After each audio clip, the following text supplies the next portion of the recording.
And we're live. It is Thursday, May, what is today, Tommy, the 16th? The 16th all day long. The 16th of May, second round quarterfinals of the CIF Central Section Division 4 Baseball Championships here in 2024. Tommy, how you feeling? I'm feeling good, and I'm feeling excited about today's game. Another early start, though, man. Yeah, it's something else. Especially looking at the weather this week. You know, it was better on Tuesday than I expected, although it was warm. You know, it's probably mid-80s, high 80s. Today it's low 90s, and it feels every bit of it. And that 4:30 start time definitely is affecting us up here, so I'm sure it's going to affect the boys down there. Absolutely. Both these squads coming in tonight winning on Tuesday, of course. Absolutely. Taft, I guess we should say who we're playing. Taft's hosting Independence, the Falcons of Bakersfield.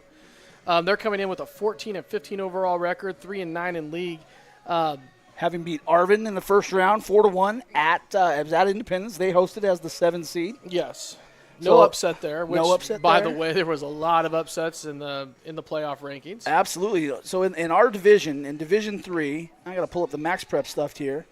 But I don't know that there was a bunch of upsets in our division in particular, although I know Mission Oak is still in it. Mission Oak's still there. They're playing Golden West today. Mm-hmm. Both of those teams will play the winner, or one of those teams will play the winner of this game here in the that half of the bracket. And then in the top half of the bracket, we're going to look right now and see who was the 1 seed there. Liberty Madera was the 1 seed. They got a 13-0 win over the 16 seed Sunnyside. There was one upset. Reedley beat Hoover 6-2, so they will be fighting. They will be battling today. Menachie, the 12 seed, beat the 5 seed Selma. I knew there was some and upsets. Actually, there was. There was a Basically, lot of upsets. What is that? The 8, the 5, and the 4. So Danuba beat Singer West 9-1. So there was a lot of upsets there. Golden West technically a upset over Highland 3-1. But outside Wasn't of that the 8-9 game? that was the 8-9 game. Really So today you've got 1 seed Liberty playing 9 seed Reedley, 12 seed Monachi playing 13 seed Dinuba, 3 seed Mission Oak against 11 seed Golden West, and of course your 2 seed Wildcats against the 7 seed Independence High Falcons. So out of that, I only heard one Bakersfield team. Yeah, there is a lot of that. More than I would call it Northern Valley. Mm-hmm. So somewhere in the Tulare and Kings County area, maybe even up into the Fresno County area. But either way, tonight we're focused right here on Wildcat baseball. Your 2 seed Wildcats hosting the 7 seed Falcons of Independence High out of Bakersfield in the second round, as we mentioned. And, you know, coming out of Tuesday's game, a little bit of talking to Coach Matty, he watched after the fact, you know, he watched the game online, and he was like, you guys weren't wrong. We look like we started off flat. And I go, well, it's not that you started off flat so much as that, to be honest, it was one of those games where we come off of playing a Delano McFarland type of school. Absolutely. And we're not there anymore, boys. This is the real game, you know. Got to get in that right headspace. Hopefully tonight, I think you said it before we started last night, or Tuesday's game, you know, we got to kind of start off fast because we've been real slow starters really the last 3 weeks. We really have. And, you know, you play Russian roulette enough, eventually you're going to find the chamber that has a bullet in it. We don't want that to be tonight. No, not at all. Especially come playoff time. So hopefully the Wildcats start fast tonight against the Falcons. But while we're here, Tommy, let's talk a little bit about the Falcons lineup. So we're going to go with the DH. So they got a 10-man lineup, 9-man defensively. You're going to lead off with the center fielder, Tyler Stansberry. Second batter is going to be the first baseman, Aldo Salcedo. In the 3 spot's going to be their catcher, Julian Navarez. In the 4th spot will be their third baseman, Isaiah Guzman. In the 5 spot will be the right fielder, Ivan Caldera. In the 6th spot, they're going to have their shortstop, David Baralt. In the 7th spot, where you're going to find your DH, and you're going to have the number 1, Eddie Aguirre, batting for the pitcher, number 5, Brandon Gutierrez. Ladies and gentlemen, that's not us not breathing breathing. Let me shut this window real quick. We got a little bit of wind coming through on us right Not now. that kind of wind either. No. Nobody's breaking wind. I haven't had a chance to have dinner. So finish off their lineup in the 4th spot is going to be number 4, A.J. Mosqueda. He's one of the 3 sophomores on this very upperclassman-heavy varsity team. Interestingly enough, I think we talked 2 seniors only. So the majority on this team are juniors. In that 9 spot is going to be the number 6 left fielder, Caden Godfrey. So they've got, I believe, a 24-man roster here, which is pretty impressive. Do have a lot of guys. I think we're going to counter with, I believe, 16 guys, if memory serves. Yeah, 16 guys, 14 that came from the regular roster, 2 pull-ups. A lot of But depth here's the here. thing, and once again, and this is something we talked about before we got on air. It's a Bakersfield school. They're going to have a ton of players. Absolutely. They're one of those. I don't remember if the number is 17 or 27 comprehensive high schools within the Kern High School District. Independence is one of them. Really a relatively new school, been around for less than 20 years. Oh, for sure. Close to 15 if memory serves correctly. They're on the south end of Bakersfield in that area. I think it's, Buena Vista and Plans-ish, Hosking, somewhere in that area. Somewhere in that area. Yeah. But relatively new school looking to make their mark on their own school history, and the Wildcats looking to deepen the storied tradition of Wildcats baseball by making a run further into these Central Section playoffs. So, ladies and gentlemen, we're going to be right back in just a moment, kind of get our game plan going as we head into first pitch. 4:30 first pitch is our scheduled time today, and we're going to be back here probably in the next 2 to 3 minutes. 10-4.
And we're live. And we're back. I'm glad you caught me right then. I did. When you did. I knew. Went through the old script here. We'll have to do it one more time just to, for giggles.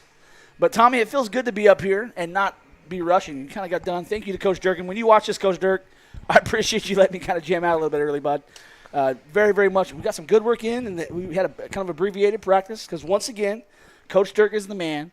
He wants our kids to work hard and then get up and support the other kids who are their teammates and classmates hopefully pushing them on the way to the Valley title. That's how it should be, especially at a small school like Taft, like we are. We got to support everybody, and everybody's got to support everybody else. You know what I mean? Absolutely. And so it's one of those things. You've got football players out here right now. We do. Kind of the downside of us doing well in baseball is missing those guys during the spring. But you know what? I want to see them get a ring out here so then they can be more motivated to get us another one in the fall. I agree to that 100%. I'm all about getting rings anywhere we can. Speaking of, don't forget that we have 2 runners running this weekend up at Buchanan High School. Absolutely. Cade Fetterman, Ashlyn Barrett. Ashlyn's going to be running in, I believe, the 300 hurdles. And the 100 hurdles. And the 100 hurdles for the women. Cade's going to be in the men's 800 meter. Is it only? I thought it was longer than that. No, he's running the 800. He also runs the mile. Every now and again, he'll run the 2 mile. He did not qualify for state.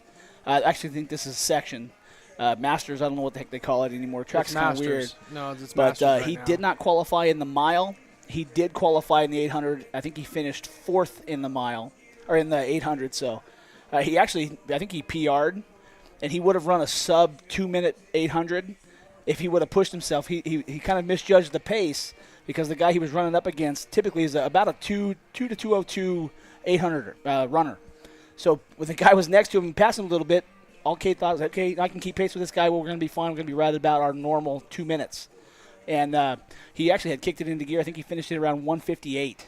Nice. Yeah. So Katie with, I believe, a PR on the 400 and the 800 there, moving them on to the Masters meet, and good luck to both of them. Absolutely. I know that the freshman, Miss Barrett, Stud.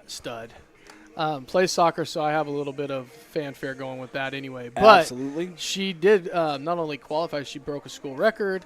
And she actually won the 300. She got the school record in the 300 hurdles. Yeah, right? and she won it. As a freshman, she won that event. I think she finished second very in the close, one. very tight, close second. Absolutely. So she's up there. She's going to kick butt again this weekend. Man, it's been a heck of a spring, Tommy. Another shout out to our girls swim team winning league for the first time in a number of years. You got Riley Pendergrass, back-to-back Valley champ in Division II, I think it is, for diving. I'm somewhere, Division II. Yeah, I think Finished, it's Division II. I think number 20, was it 20 or number 18, something like that in the state? 22nd in the state. 22nd in the state, so shout out to Riley, only a sophomore. You know, you've got, what else we have going on? The girls softball won on Tuesday. 9-3 winners over Atascadero in round 1 of their Division III Central Section Valley Championship quest. Round 2 tomorrow at Absolutely. 4:30. They're going to host, I think it's Singer West or Cabrillo? No, it's Cabrillo. Cabrillo, 4:30 afternoon, Mickey Rawling Field, just across the street here in Taft. Did you know where Cabrillo was? Yeah, Cabrillo's just south of like Lompoc, that area. Yeah, I didn't know that. So Suzanne asked me that last night, and I was like, man, I really don't know. And I had to ask Siri, I'm like, hey, where's this high school? And no, interestingly enough, we used to play Cabrillo in football. We played them for 2 years back-to-back, sometime around like 05 to 07-ish, somewhere in there, maybe a little earlier, 04-ish. We played them. We hosted them. We played over there the year prior to that, and then it kind of series fell off. They had a running back the first time they played here. His name was Lydell Sargent. He left high school and went to go play running back for the Penn State Nittany Lions. Nice. He was a stud. We lost that game in a nail biter. I know that they're not going to be used to the weather we're getting over here, boy. Yeah, and I think good for them that they're going to come over when they do. So technically it's week 6, so it'll be our 5th game total. It's week 6 of our schedule because we have a week 5 bye. And so it's going to happen probably mid-September, so I think it's like the September 13th, I believe, is our bye. So it'll be a little cool, or a little bit later than that, actually.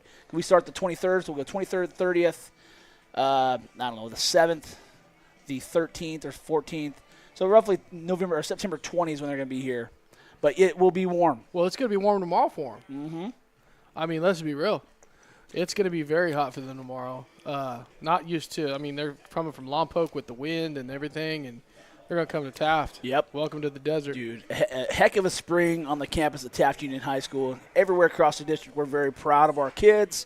We're thankful for the athletics that they get to participate in and just blessed that they've had the success that they've had. So shout out to our AD. How to say, great job, Susie.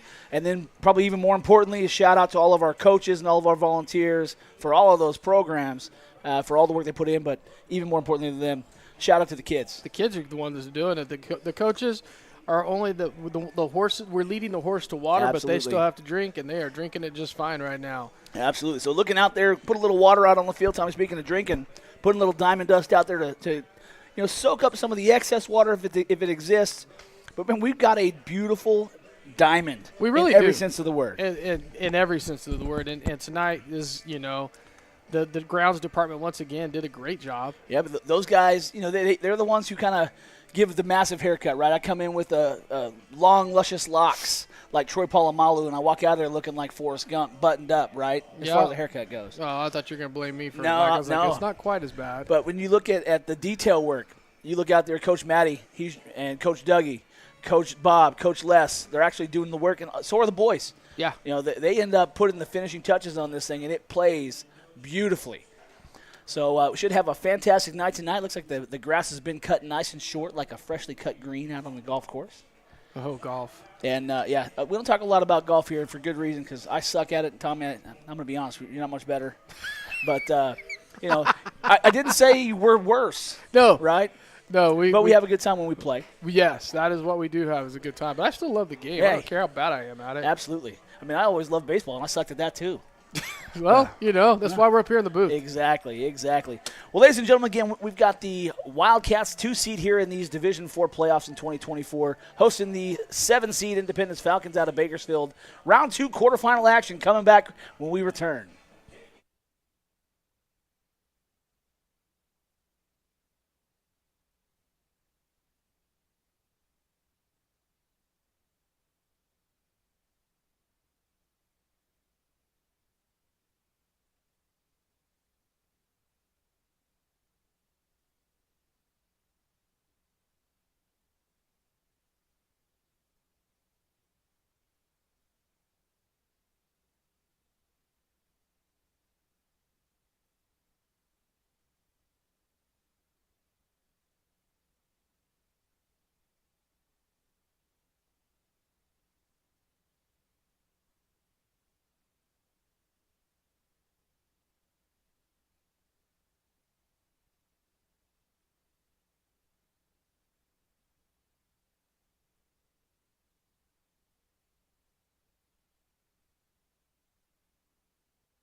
All right.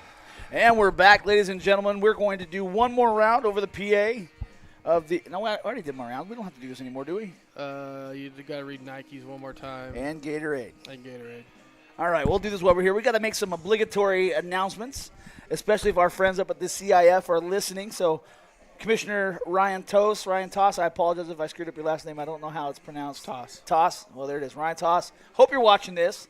Know that the folks in Taft do it right. You're doing justice to your live stream game since we don't have a lot of live streams of baseball stuff. But welcome virtually to Taft. If you're not making it out, we'd love to invite you up. We'd love to have you on the stream if you're interested. Absolutely. Come on down. But anyway, here we go. Once again, ladies and gentlemen, our student athletes enjoy the opportunity to participate in the CIF championships, thanks in large part to the generosity of our family of CIF corporate partners. Please remember to support our corporate partners in appreciation of their support of our student athletes. Gatorade. When we all play, we all win. Gatorade is committed to giving millions their chance to get in the game. Together, we can fuel tomorrow. Nike. Nike's the official footwear, apparel, and uniform provider of the CIF. Nike is proud to support student athletes of the CIF.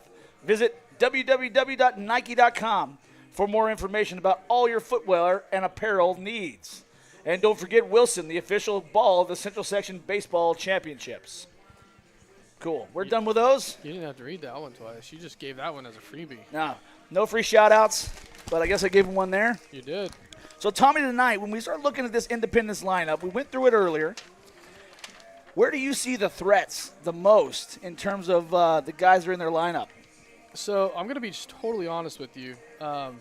The on-base percentage, Brandon Gutierrez, he's the junior coming in. He's also the guy in the bump tonight, so I don't think he's even hitting, so that's a good thing. And I know. That's an interesting move to not have your guy with the highest OBP to be DH'd for. And one of the guys with the highest batting average. So well, the guy sorry to interrupt you there. The guy that's DHing for him, Eddie Aguirre.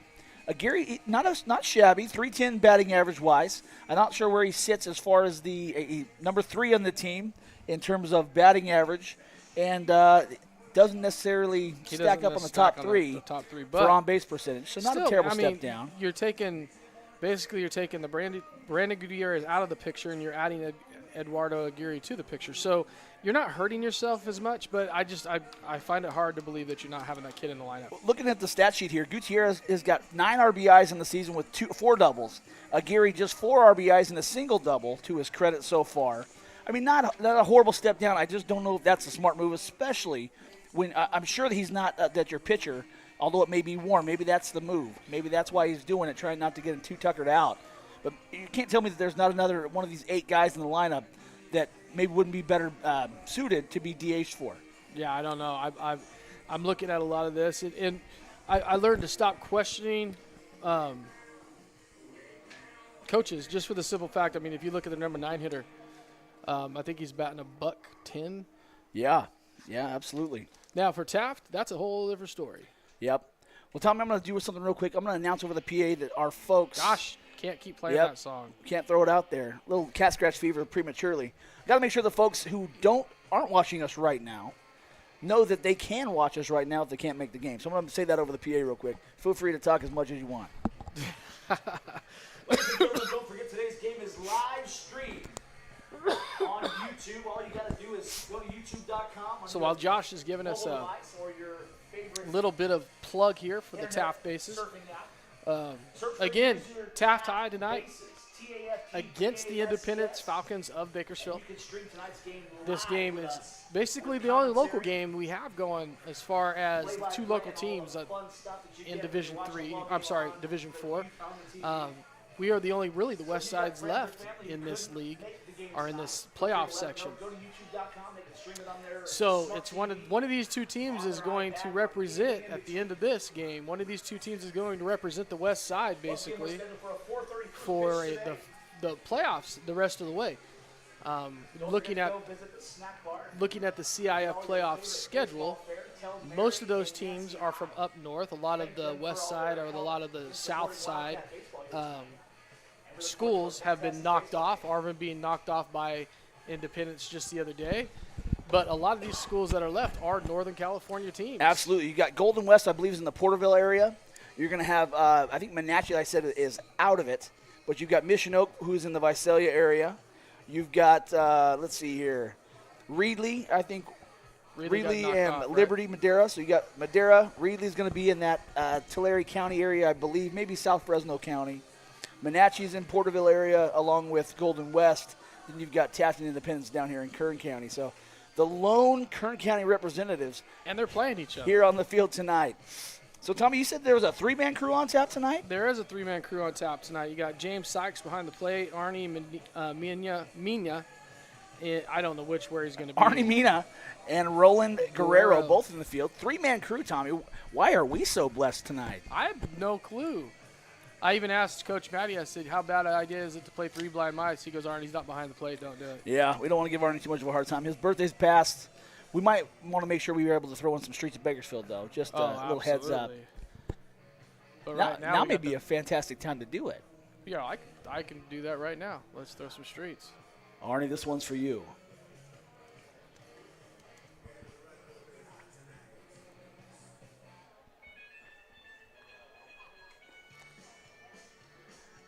You're welcome, Arnie.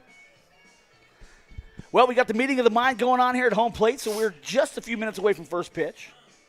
4:25 p.m. right now. We're looking at about 92 beautiful degrees. And, Tommy, it is going to be a warm one, and it's going to be a warm one physically. It's going to be a warm one with intensity. It's going to be fantastic tonight. I'm going to tell you right now, and I was talking to Coach Matt up here in the booth as we were getting things set up for this tonight.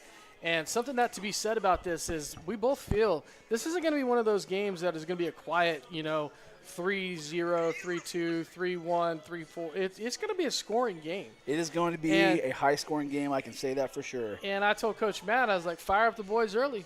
Get these engines running, man. Get on and off the field early on. You got Phillips on the bump tonight. Phillips on the bump. And he's not hitting, so he's just going to be pitching. But like we noticed, and this is something that we talked about before, he was not himself the last time out. He was not. He came out. He started the game slow, and then he got better as the game went on. We don't got that time. We do not have that luxury, that's for sure. We don't have that tonight. He's got to come out with hot. You know what I mean?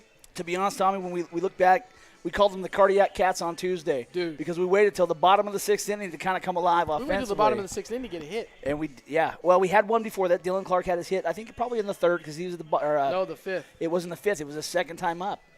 And so, we had a little bit of trouble getting the offense moving. So we got to make sure we shift that this time. We got to get ahead of the ball. Ahead of that first pitch. Not worried about making the pitcher go deep into his pitch count because at the end of the day, they're already on their number 2. So if you can get into that number 3, number 4, great. That means you've had a great offensive day. If not, it could not bode well for the Wildcats. Right, and one of the things Coach Matt and I even talked about up here today was one of the things that we noticed up here in the booth on Tuesday was that we were taking that first pitch strike. Yes, we were. And that was the best pitch that you were seeing all night long. It was. He had a wicked curveball working. Yeah, he did. And once he got a strike on you, he was throwing it at will. He absolutely was. And we made that guy he was a great pitcher from San Ynez, don't get me wrong. The guy threw great. He did. In fact, Taft College, if you were watching the game, Stevie, you might want to reach out to that kid. Only a junior. I can't remember his first name, but I know his last name was Minus. I went and talked to him. I apologized to him that I mispronounced his last name. It was either Minus or Minus. And it was Minus? So I erred on the side of caution, and I screwed it up. So I apologize, but I asked him what grade you in. He said, I'm only a junior. So San Ynez got a big pitcher coming back. Smokes, that kid's going to be tough. So a class of 2025 guy, Coach G, Coach Moko, go check out San Ynez High School. You might have a gym right over there. Yeah, that kid can throw. Maybe snatch him up from a college like Allen Hancock. That would be great. Well, Tommy, it's about that time. Oh, I got to get ready. It's about that time. All right, go ahead. Let me know when you're ready.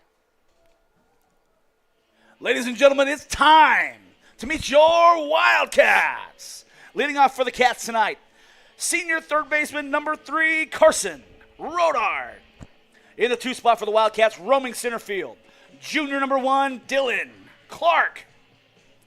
In the 3 spot for the Wildcats, roaming shortstop, junior number 2, Cash Clark. In the 4th spot, completing the battery behind the dish, number 25, William Espinoza. In the 5 spot, you're going to have the designated hitter, sophomore number 26, Lane Cash.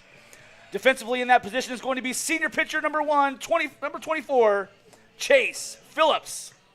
In the 6th spot for the Wildcats, manning first base, junior number 9, Brock Heber. In the 7th spot for the Cats, second baseman number 17, Ben Nuncio. In the 8th spot for the Wildcats, roaming right field, number 16, Sawyer Murlack. And rounding out the starting lineup for the Wildcats, roaming left field, senior number 4, Ethan Ward. Reserves tonight for the Wildcats, number 28, Jonathan Wallace. Number 23, Brock Fuller. Number 22, Chris Bethel. Number 21, Deegan Spear. Number 12, Max Doyle. And number 6, Rowdy Kinley. The Wildcats are led by field general Matt Davis, along with assistant coaches Les Clark III, Doug Hunt, Ryan Heber, and Don Arnold. Officials for tonight behind the plate, Mr. James Sykes, and in the field, Mr. Arnie Mina and Roland Guerrero. At this time, ladies and gentlemen, we ask you to kindly rise, point yourself to the west, and gentlemen, please remove your caps as we pay honor to our country with the playing of our national anthem.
Thank you.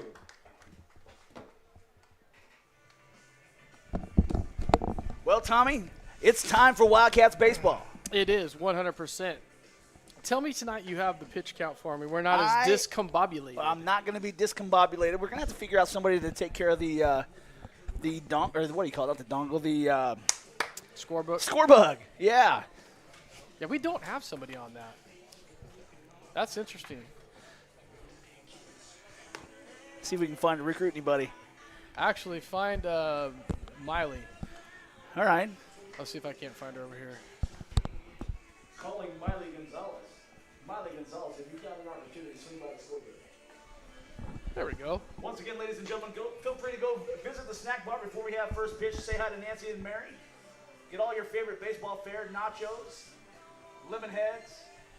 Probably not, but they sound delicious anyway. Licorice, peanuts, and everything else in between. Nancy always has some fantastic goodies over there, so support the Wildcat Baseball Club, fill your bellies, and let's get ready for some baseball. I believe it's Mary Hackstrom and Miss Beebe tonight. Nancy's over there right now, but she will be leaving here very, very quickly. So Chase Phillips on the bump, the big senior righty.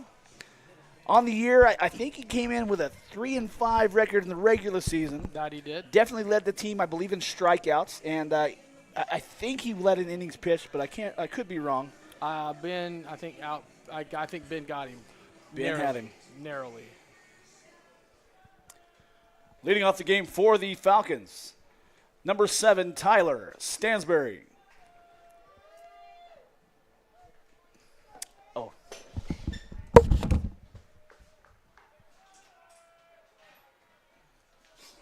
Hey, do you want to run the scoreboard?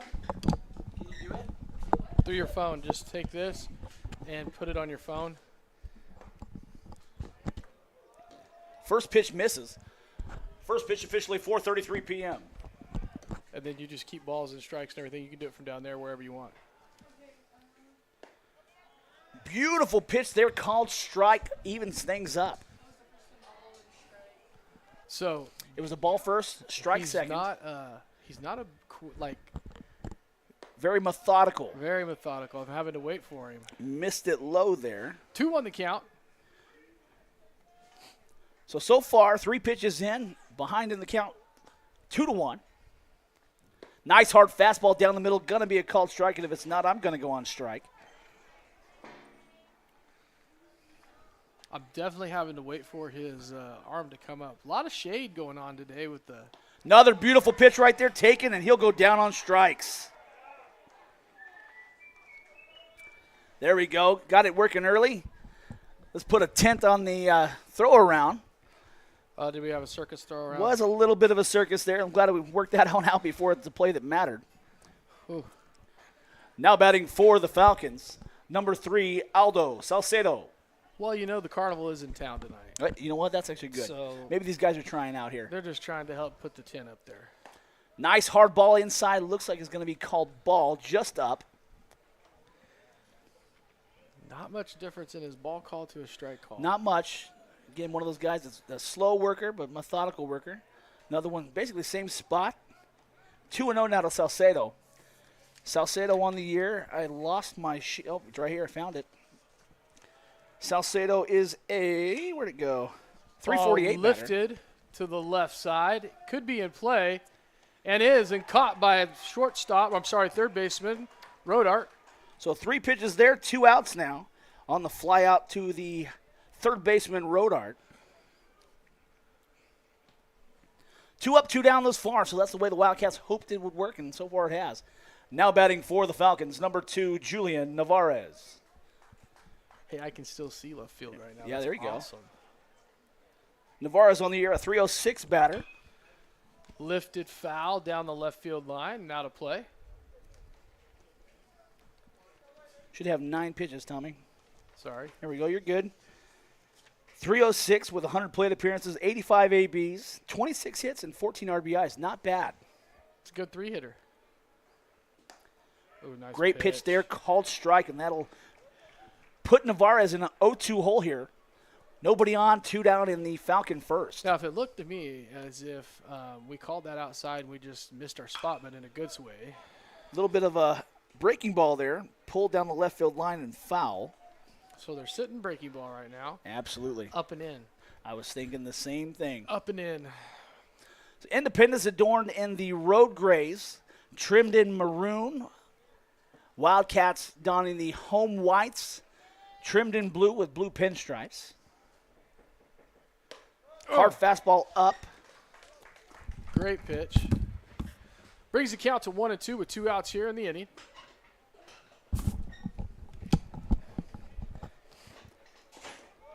Just inside. Brings the count to 2-2. Welcome to the booth, Ty Bryant. He will not be joining us on the call tonight. Off the end of the bat. Off the plate. That was a nice pitch. Hard fastball down and away. Count remains 2-2. So 7th pitch coming to the 3-batter Navarez. We are in a QAB situation. We've went up, we've went out, we've went curveball. Where do we go from here? Challenge him up and in with a fastball again. There he goes. Change up. Got him on the changeup. Beautiful job by Phillips there to retire the side. 2 strikeouts for Chase in the the top half of the first inning, and that's just how we like it, ladies and 15 gentlemen. pitches. Through 1 full 15 pitches for Phillips, 1-5 for the home hurler. Ladies and gentlemen, after a half inning of play, Falcons 0, your Wildcats coming up, and we'll be back.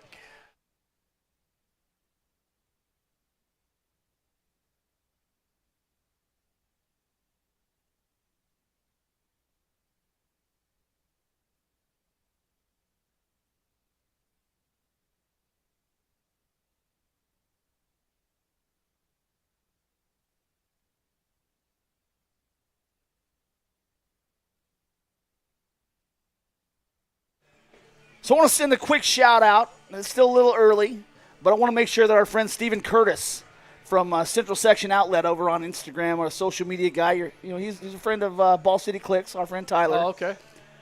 Definitively picked Independence tonight based on solely what I could read or what I could hear on his evaluation of the Wildcats' 11-5 loss at Arvin about a month and a half ago, when comparing that to Independence's 4-1 win at home against Arvin on Tuesday. So, Stephen, if you're watching or if you watch this later on, we'll see how it pans out. But I want to at least put you on notice that the Wildcats do remember. And do know. And definitely do know. I guess I did give a free shout out there to CSO, but it is what it is. You did, but you gave it to Ball City Clicks, too. That's all right. So, you're welcome. Yeah, my kid will love it. They haven't agreed this year on the CIF stuff, him and Steven. That's all right. And so far, Tyler hasn't been wrong. I like it. I like it.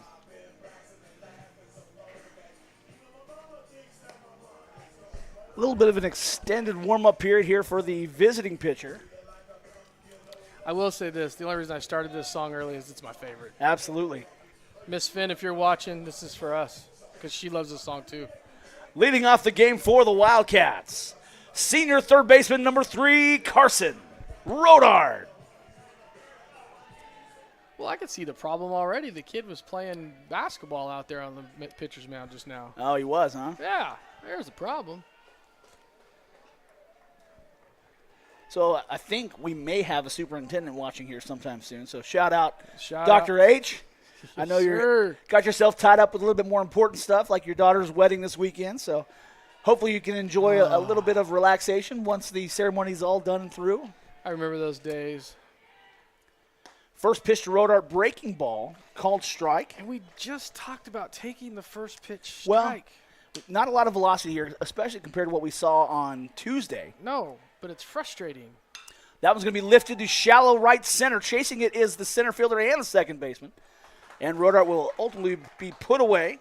2 pitches on the fly out to center. A little bit of a flare, almost a little bit of a trouble spot there.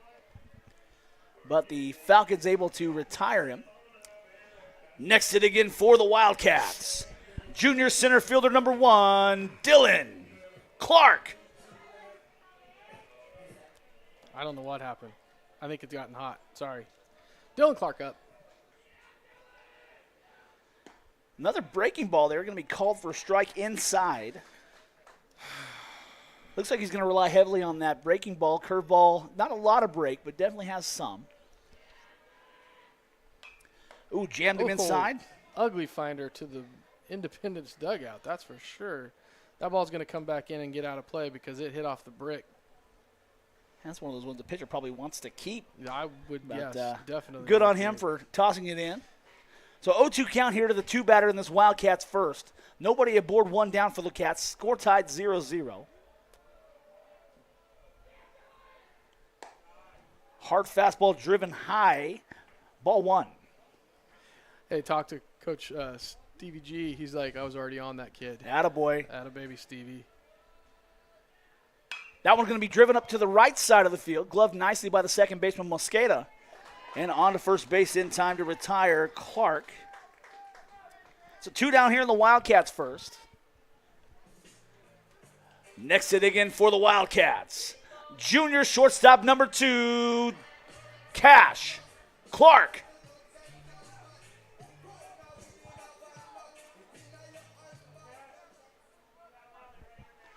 So I want to send a quick shout out. I got family in Kansas watching again. Uncle Will, fam back there.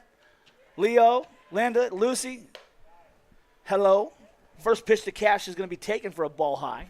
Got my parents over at the beach still. Oh, Tom and Shar over at the beach enjoying that definitely watching it. 60 to 70 degree weather.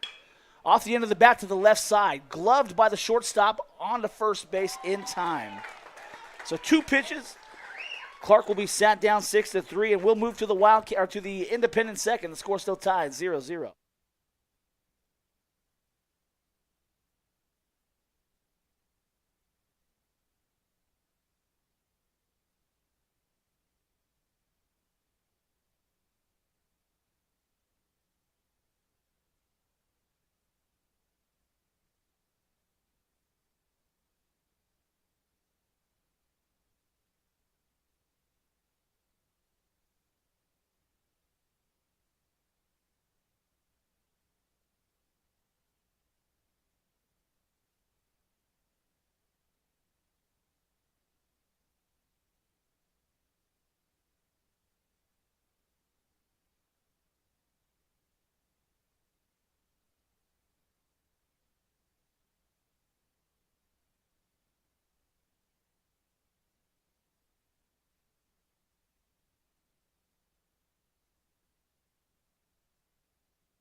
Leading off the second inning for the Falcons. Number 12, Isaiah Guzman. So quick first inning for both squads. 23 pitches total for the inning for both pitchers. A little bit better. Less than 15 minutes, you said? Less than 15 minutes. So actually, it was only about 11 minutes. We started 4:33. That one hit hard to the left side, just out of the reach of the lunging road art. He's going to be making his way to second. So a leadoff double for Guzman on the first pitch. And so the Falcons have the first base runner of their half inning and of the game. Yes. Next to dig in for Independence, number 13, Ivan Caldera. So what I've noticed early is they're swinging behind the fastball and they're pulling that curveball. Definitely.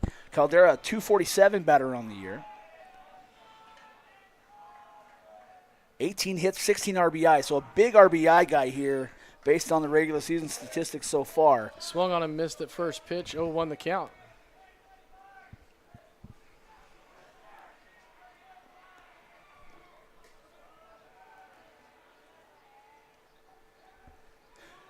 Caldera squares the bunt, pushes it down the first base line.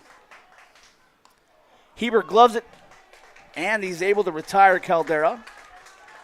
Runner moving over to third on that play. 3-2. Did the second baseman cover? Yes. 3-4 there. All right.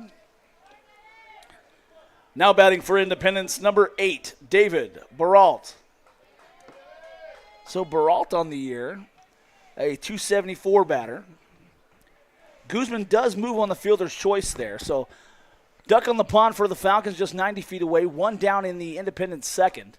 Oh, nice pitch. Curveball called strike is the first pitch to Baralt. Baralt, the sixth batter in this Independence lineup. Third one to dig in this half inning. Squares the bunt Foul again. back. Got a piece of it. Kind of a fortunate for us, we're throwing fastball inside. Yeah, and up because Unfortunate for him, he couldn't pull back fast enough to take it for a ball. they were trying to get a squeeze. They're playing small ball right there. I like it. I do too. But 0-2 the count now. Likely not going to happen again here. One to waste. Not a bad place to put that. Baralt, 1-2 the count. sorry, Tommy. It's all right. Baralt on the year, 13 RBIs, looking to add to that tally here. Phillips looking to sit him down for the second out of this half. That one lifted to shallow right field. Glove nicely. Oh, Merlack drops it. On the transfer. And they do call him out. Yeah, on the transfer. So Baralt will go down with a sac fly. Sac fly RBI.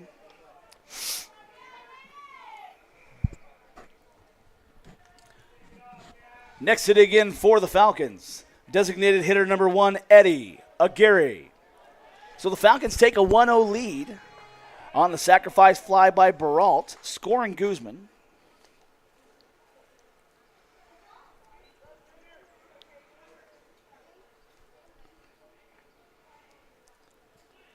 Hard fastball, beautifully framed and thrown for a called first strike. You know, I think that's going to light a fire under Chase as well.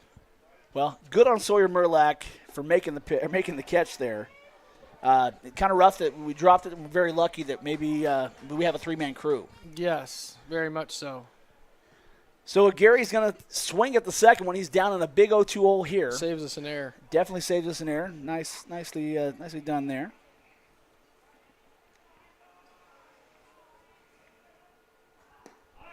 Swung on and missed at the plate. And that's going to end the inning, but not before the Falcons get on base and get a run across. At the end of 1.5 innings of play, the Falcons won. Your Wildcats 0.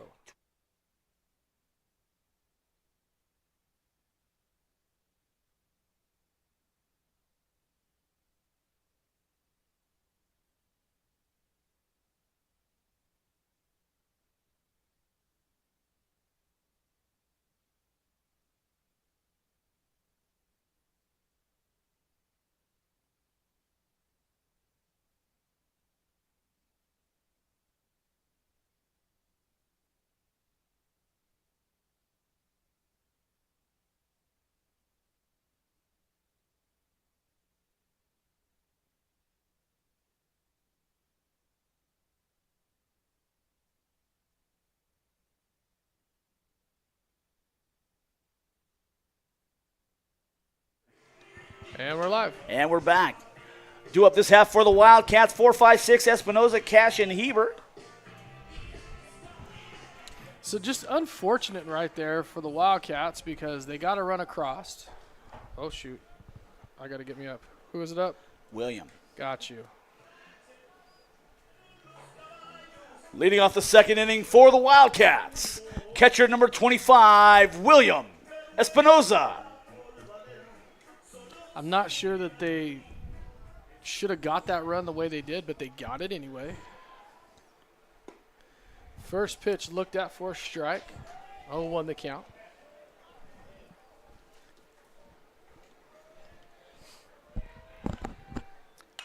That one just a little late on it. Fouls it back behind home plate. So 0-2 hole here for the leadoff man in the second for the Cats. Down 1-0 here in this Central Section quarterfinal for Division 4. Espinosa looking to own the box a little bit, get comfortable.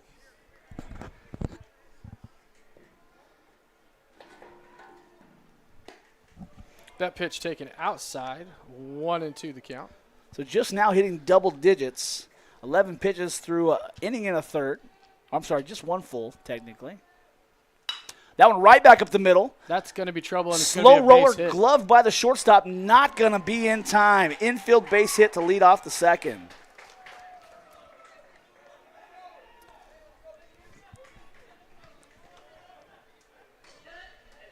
Next inning in for the Wildcats. Sophomore designated hitter number 26, Lane Cash. So Cash coming up clutch last Tuesday. Deep in his count, swinging the ball, putting it into right field, and helping the Wildcats score some runs, move some bodies over. Yes. Pickoff move to first, not in time. You're at 12 pitches, yeah. Let's see. 8, 12. Thank you. Well, that was a Squares block. the bunt. Pulls it back. Not. Oh, it was called strike. I wasn't looking up, Tommy. So what happened? Oh, he moved that front shoulder move before his body did. He double pumped. Wildcats feigning some fall ball here. Let's see if they fall through with it. Not fall ball, excuse me. Small ball. Another pickoff attempt. So with that third baseman charging, you're going to try to push it down the first base line? No, actually, I'm not. I'm going to try to push it past him. Past the third baseman? Yes, sir. That close? Maybe slash it there? Yeah. Oh, almost. Great job by the first baseman there. I would almost pull that back. So you have a 1-1 count? Yeah, 1-1. I would pull that back, and, yeah, for sure. He's coming in way too close. Or do you slash there and you try to pull it hard down the third base line? Pulling off the ball a little bit is Cash. So 1-2 count now. One aboard, no outs in the Wildcats second. You know, I'm not going to say, but I noticed that the catcher's on the throwdown. His arm's not the best. It's not. I mean, it's early. You could test it. He's going outside right here. Another one lifted to the right side. This one up and out of play. Ladies and gentlemen, please return those foul balls to your respective dugouts. We'd be much obliged. So the count remains 1-2 here on Lane Cash. 4 pitches to him thus far. Will with not a great lead at first base at all. Another pickoff attempt, not going to be successful. Yeah, he's not far enough off to even worry about right now. As a big, long, lanky kid, I think he could get another step. Yeah, he definitely could get a bigger lead. Curveball sat on, swung on, and missed. Where are we going? Oh, they called the balk. I was like, okay. They called the balk. No, don't tag him. They finally did call the balk. I'm going to have to go back. It's 1-2. No pitch. They called the balk. All right, so Espinosa's going to move to second base on the balk. 1-2 count here to Lane Cash. Base hit here might score Espinosa. At the very least, moves him 90 feet closer. Swung on and missed. There's your first out of the So inning. 5-pitch strikeout for Lane Cash. First blemish on the Wildcats scoreboard in the second inning. Next to dig in for the Wildcats, junior number 9, Brock Heber.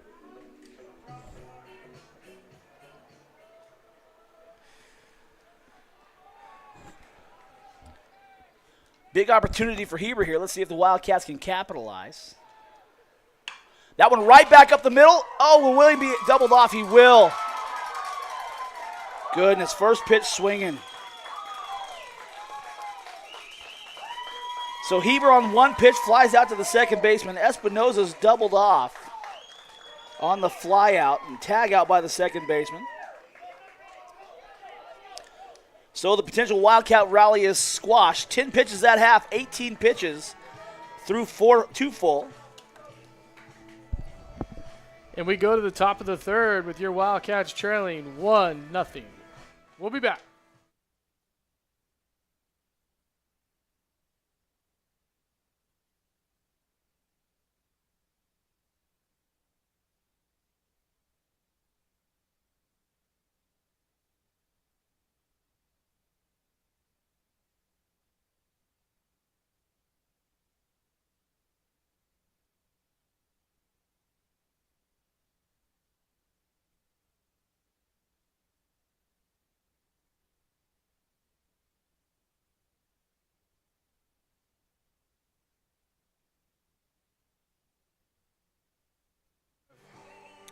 And we're back, ladies and gentlemen.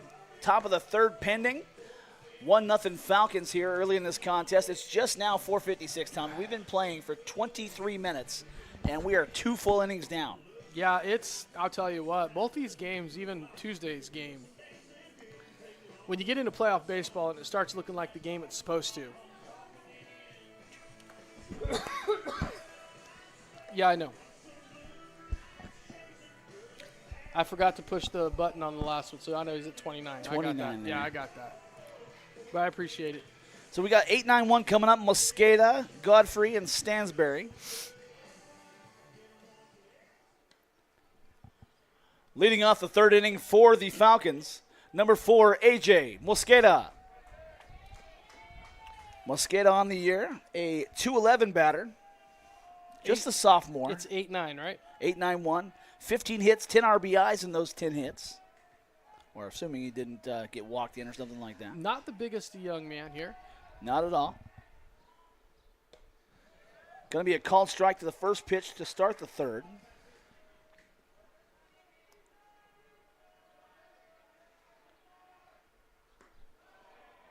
Taken low and outside, 1-1 the count. Both teams now 1 hit apiece going into the top third. That one on the hands, lifted to shallow right center. Tracking it is Clark in center field. And gloving it for the first out of this half. 3 pitches there is going to retire the first Falcons batter. Next sitting in for Independence, number 6, Caden Godfrey. Good place to go 1-2-3 right here if we can. Absolutely. Godfrey, 109 batter on the year, 5 hits, 5 RBIs. Called strike is the first pitch to him. So much like the first inning, Phillips looks a lot like himself just an inning and a half ago. Oh, good pitch on the Nice inside. pitch there. Not a bad spot to miss. I don't know that it did. Miss. But a 1-1 count as Godfrey digs back in. Hard fastball, beautifully placed on the outside and framed nicely by the quarterback. He's not. The Well, he is catcher. the quarterback of the infield. But 1-2 count now here to the 9 batter, the second man to dig in. And he'll swing and miss, and he'll go down on 4 pitches, swinging for the second out of this half. Back to the top of the order we go. Next to dig in for Independence, number 7, Tyler Stansberry. Stansberry, if I'm not wrong, did he strike out in the first? Struck out looking as the first batter of this game for the Falcons. Second time up in the lineup. On the year, 277 batter. Now a little bit less than that, counting the last AB. Grounded to Phillips, over to Brock Heber. And that'll do it. So the Falcons get no runs on no hits, leave nobody on base. At the end of 2.5 innings of play, it's the Falcons 1, your Wildcats 0.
This is going to be Nuncio. 10-4. Leading off the third for your Wildcats, number 17, Ben Nuncio. Want to send a big shout out, happy birthday to the one and only Leo Saavedra, originally of Lamont, California, currently Baxter Springs, Kansas area. Nuncio squares to bunt and misses, so 0-1 count here.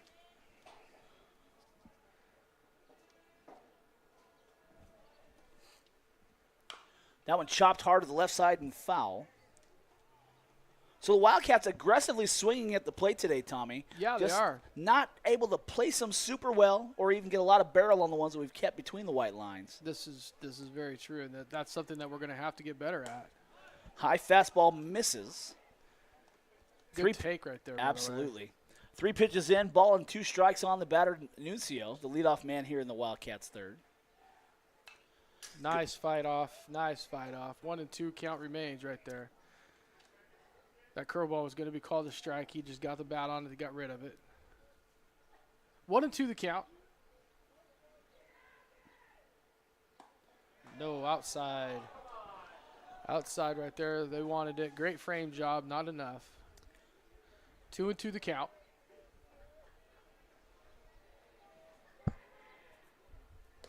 Oh. So Nuncio will go down on strikes for the first out of this half.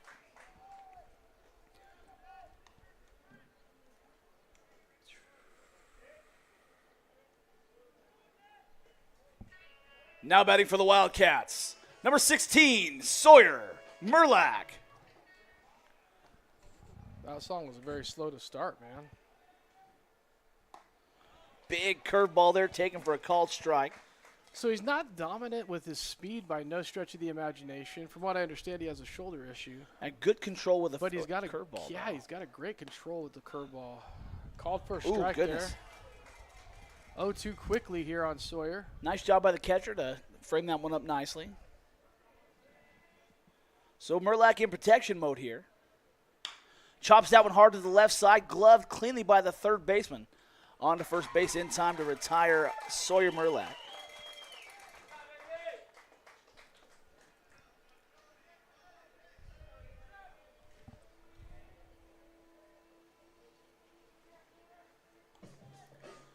Now batting for the Wildcats, senior number 4, Ethan Ward.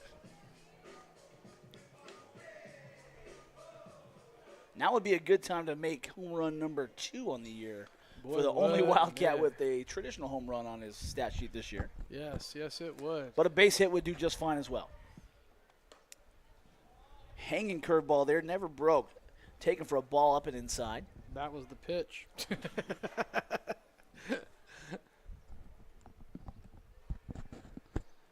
Pitcher steps off there, looking to adjust the grip on the ball. Wipes the sweat from the brow. 1-0 count here to Ward. 9 batter here in this Wildcats lineup. Third man up this half. Called for strike. Shocked that he got the strike call right there. Usually when they miss him like that, they have a tendency to call it a ball. Yes, sir. You're struggling with your mic today. Yeah, just trying to find the right position for it.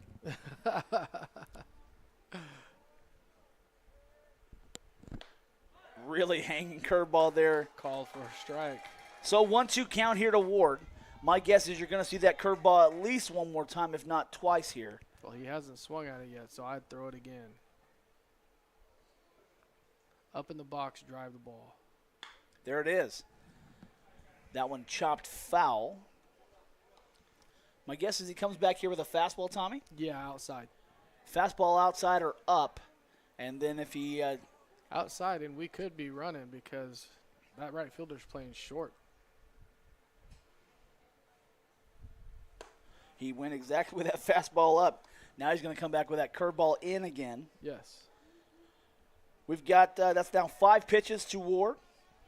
2-2 the count. There's that curveball again. And that'll do it for Ward. The Wildcats go down in order 1, 2, 3. And we'll move to the top half of the 4th inning. Wildcats 0, Falcons 1.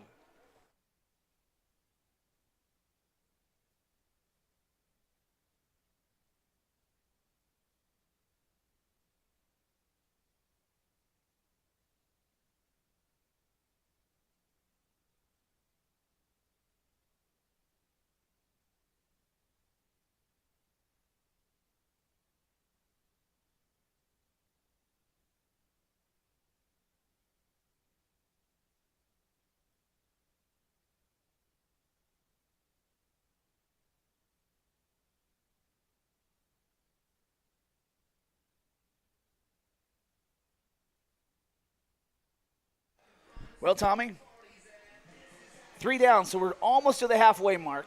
We're going to have to go to like the 3.5 inning stretch. We are. Before you know it. And both pitchers throwing a great game right now. The one blemish for the Wildcats was that kid that got the hit early on. He got it with the no outs. They played small ball all the way around the field and then sack flied him in. And that's the only run of the game so far. It's been pretty quiet as far as base paths, and we like to keep it that way, especially on the Falcons side. Absolutely. Leading off the 4th inning for Independence, number 3, Aldo Salcedo. Salcedo 0 for 1 on the night, flying out to the third baseman back in the 1st inning. Hard fastball misses inside. 1-0 count. Nice pitch on the outside corner, catches the white. Count moves to 1-1.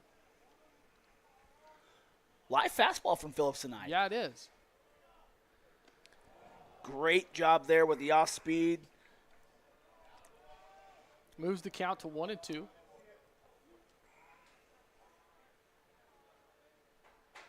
There it is again. A beautiful pitch, and Salcedo will go down on strikes on 4 pitches.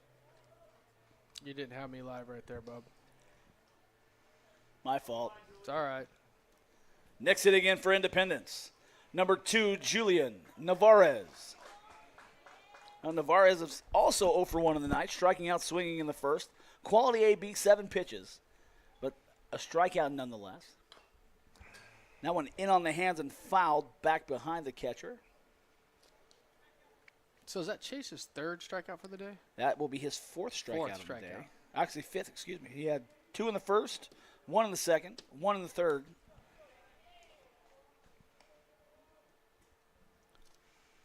So the count even 1 apiece now after that second pitch is called ball.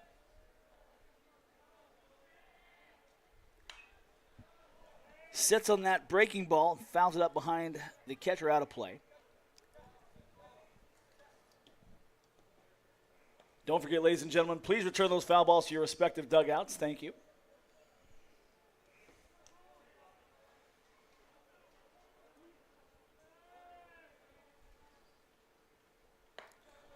Fastball driven high, 2-2. See if he was chasing right there. Wasn't a bad pitch. Not at all. He got 1 to give. Beautiful breaking ball there, and he'll go down on strikes as well. 5 pitches. So second strikeout of Navarez, second out of this half inning, second strikeout of this half inning. Yes. Now batting for the Independence, number 12, Isaiah Guzman. And Guzman again, the third baseman here.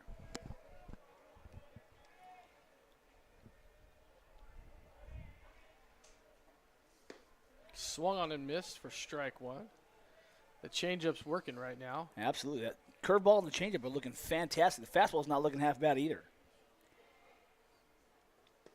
There's another beautiful pitch. He didn't catch it. I'm a little flustered with that. And that's where we don't catch it, we don't get it. And because that pitch was beautifully down the middle. we did not get it. Called strike on the outside, 1-2 count here to Guzman. Now Guzman, the only hit on the day for the Falcons, a double back in the second inning. He did score the one and only run of this game, and he'll go down on strikes. So Chase able to strike out the side here in the top half of the 4th inning, and they will get no runs on no hits, leave no one on base. At the end of 50 pitches. 3.5, it's 1-0 Falcons. Through 4 full innings, 5-0, 50 pitches. And we'll be back, Phillips. ladies and gentlemen.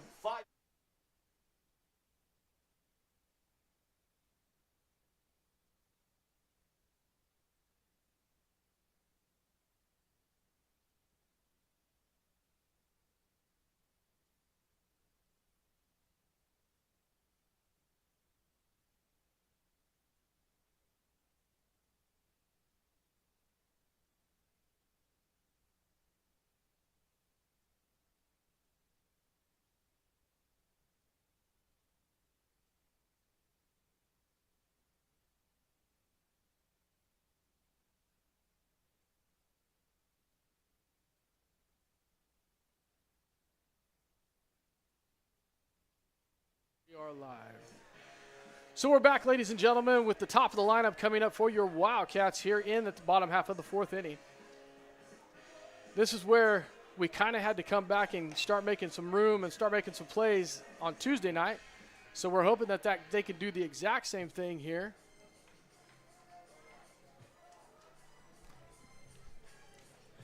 Leading off the 4th inning for the Wildcats. Number 3, Carson Rodart. Had to catch Josh there with a little bit of ADHD going on. I don't know what was going on. Too many things going on. Text messages, phone calls, emails, the life of a busy guy. I was like, squirrel. It was a squirrel. 1-0 count here to Rodart. Lifts that one to the left field, but it looks like his trailing Fallon will drop for a long strike. So he'll make the trot back to first base, or the home plate, excuse me. No, you got 35 with him, yeah? That was the 35th pitch. Yes, sir. There we go. 1-1 count to Rodart.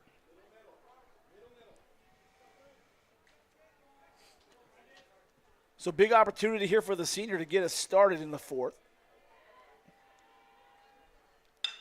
Sits on that curveball, drives it hard to the left side out of the reach of the diving shortstop. And so Rodart has the first hit of this game. Excuse me, it is second hit of this game. And the first of the 4th inning for the Wildcats. Next hit again for the Wildcats. Junior number 1, Dylan Clark. So 1-0 here in the 4th inning. Leadoff runner on for the Wildcats.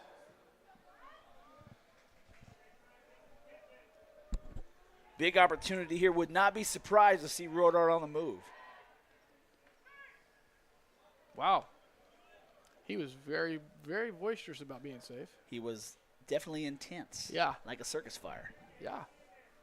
Intense. I like the deliberate, loud, very clear call. Kind of scared me. So Rodart a little tentative right now, knowing the pitcher's probably got his eye on him. I'm sure they've done a scouting report looking at Rodart, one of the leading base stealers. He does lead the team in bases stolen. But he also leads the team in annoying a pitcher. Oh, that is a balk. 100% a balk. That one's going to be trouble as the throw from the catcher is going to miss. Rodart on the move. Never mind, it wasn't a balk. Because now we can be at first, or at second. Error on the play there by the Falcons gives us a runner in scoring position. So we have a duck on the pond here for Dylan Clark. 1-0 the count. But I will tell you this right now, it was a balk. Yes, that front shoulder movement. He's not pausing after he takes his look either. That's the problem. He's not stopping. Got to stop, and he's not doing it. So nobody out. One runner on here for the Wildcats in their 4th. Falcons leading 1-0. Wildcats looking to equalize here. 2-0 the count.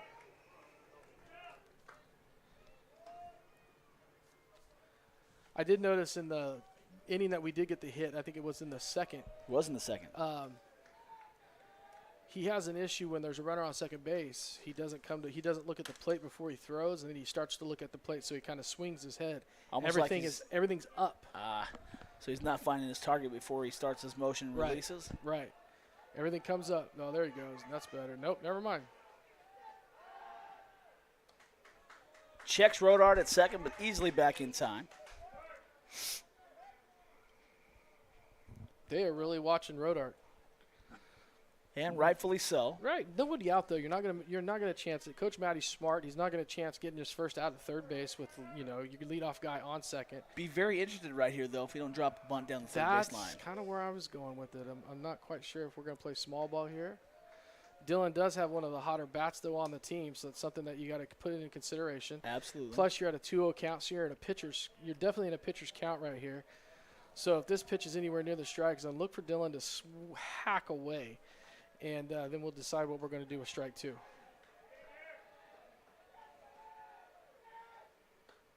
Down is the ball there. 3-0 count here to Dylan Clark. Now for sure you're going to have him taking, he's at a red light completely right here. Guaranteed red light. Well, the next man up is going to be Cash Clark. Led the team in batting average during the regular season. And having 2 on as opposed to just 1. is definitely ideal with him coming to the dish. It is, but it also would be a really great time to lay one down again and play small ball. So Absolutely. It's a lot of questions. A lot of chess match going on here in the fourth. And that's taken for ball 4. So it's going to happen just like we said. Two on for the Cats here, nobody out. Now batting for the Wildcats, junior number 2, Cash Clark.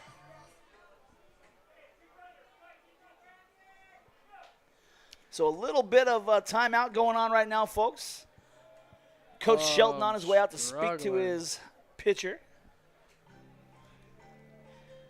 Had to find the Jeopardy theme I'm song. glad you did it.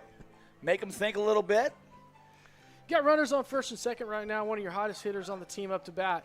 I don't know if you want to take the bat out of his hands, but struggling right now. We're down, 1-0. Here's the rough spot, Tommy. You got 2 on, you got no out. You're probably going to be playing double play depth if you're not having everybody playing regular depth, right? Yeah. Because otherwise you're sacrificing that runner moving to third for the out. Yeah.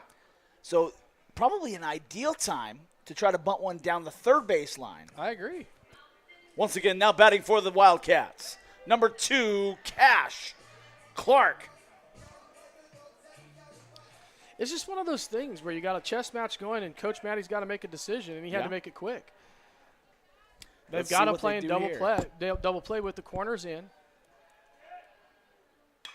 Cash lifts that one to shallow left center. Chasing it is 3 players. That one does not. Dropped. Does not. And everybody find the moves glove. up 90 feet. And that's a base hit, by the way. So what a turn of events there. Now batting for the Wildcats, number 25, William Espinoza. Big opportunity for the free swinging catcher. It is, and right there, I hate to say it, but that's the same thing you wanted with the bunt, because you got the bases loaded, everybody moved up. Yes, sir. And everybody was safe instead. So now you got the bases juiced. William, who will swing the bat. And that's going to be at least enough to get the guy home from third. Tracking it is the center fielder. Tagging is Rodart, and the throw's on the way. Catcher having to come up to cut it off, and that's going to be an RBI sac fly. No, he's going to be safe at third. He's going to be safe at third base. Umpire's already made the call. So we're going to go ahead and pick up that run. So Rodart will score, and the Wildcats equalize. They don't understand. They've already made they made the call already. Cash. Lane. Lane cash. Sorry. Flower. I'm playing. Now batting for the Wildcats, sophomore designated hitter number 26, Lane Cash. So we got a little bit of a first and third situation. I'm sorry, not first and third, a infield fly. Infield fly situation for sure. They were trying to say that he left early from third, but he didn't. Cash coming off the ball a little bit there. Yeah, he's definitely pulling his head and not getting full. He's not swinging through the plate. He's swinging off the plate. So hoping to get another run here, at least move everybody 90 feet closer. Wildcats now tied 1-1 here. That one hit hard to the left side. Diving on the backhand is the shortstop. In time to get Cash Clark at second on the fielder's choice.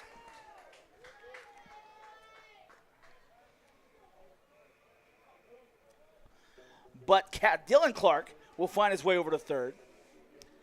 Now batting for the Wildcats, junior number 9, Brock Heber. Looks like you're going to have a little bit of some discussion about the hard slide by Cash Clark. It wasn't a hard slide. It was they bang play. I don't know what else to tell you. So Coach Shelton a little upset.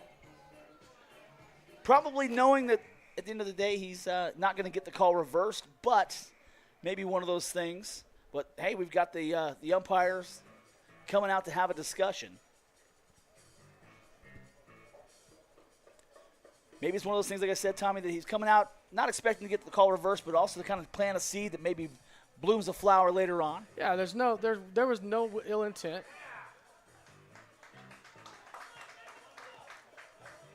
No, so no additional out there. No additional out. He's safe. Everybody else is safe.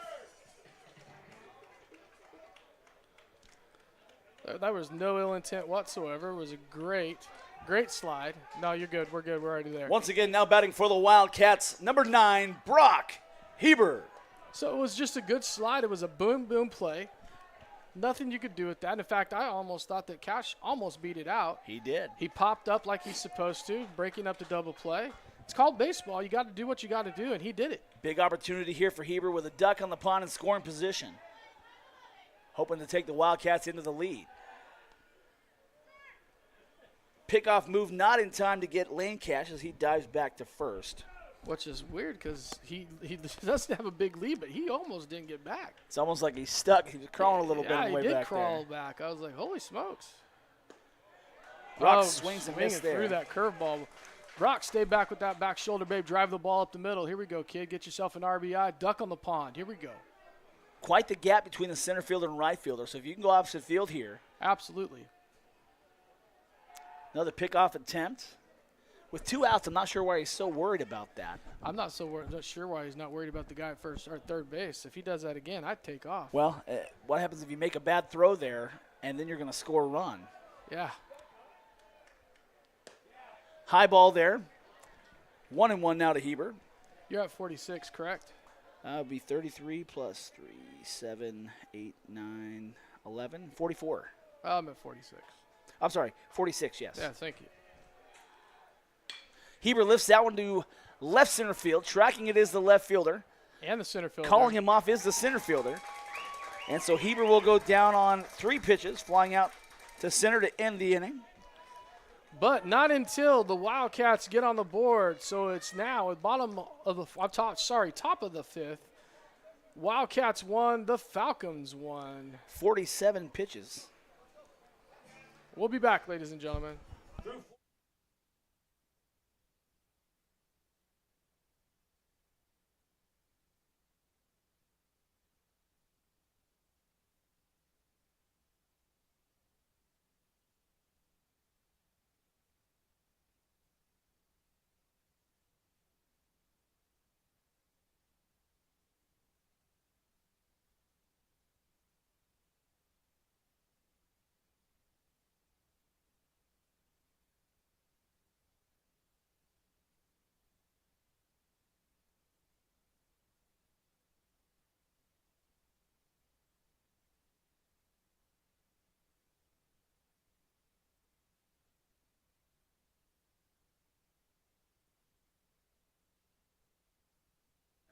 And we're back, ladies and gentlemen. Top of the 5th on deck. Top of the 5 on deck. Top of the 5th on deck. Wildcats and Falcons knotted at 1 after the Wildcats equalize there in the bottom of the 4th. You got 5, 6, 7 coming up here for Independence. Now batting for Independence, number 13, Ivan Caldera. Now Caldera, no official AB today. Grounding into the fielder's choice back in the 2nd inning. First pitch from Phillips. Beautiful pitch. For strike. 0-1 the count. Really hammering that inside fastball at the knees. Beautiful breaking ball, almost like a slider move there. Yeah, that had a slide to it. Called strike 0-2 now to the leadoff man here in the Independence 5th. Nice stop by the catcher there. Yanked that one across his body. 1-2 the count. Again, I believe Caldera was the RBI guy. Leads the team with 16 ribbies on the year. Nice pitch there is not called a strike. That's going to be a tough one to lay off. Not sure where that one missed, but 2-2 counts what he digs back in looking at. Lifts that one to center field. Tracking it is Clark. And gloving it for the out. So 5 pitches, Caldera is retired. Now batting for Independence, number 8, David Baralt. I really don't know where that pitch missed down. I was trying to be nice and not say anything stupid, especially if we got anybody listening. But, man, that was a great pitch by Chase. Nice pitch again there. Called strike. Whew. I'm having to wait for it every now and again. So Baralt sacrifice fly with the RBI in his last and only AB back in the second. That one in on the hands, lifted to the right side, tracking it is Heber. And gloving it in foul territory for the second out of this half. 2 pitches to the last batter, 7 total this half. Now batting for Independence. Designated hitter number 1, Eddie Aguirre. We talked about this, Aguirre being the third leading average hitter on the team. Yep. Sitting at 310. Struck out swinging back in the second. His only other plate appearance today. Taken outside for like ball 1. Breaking ball. Moving well across the plate.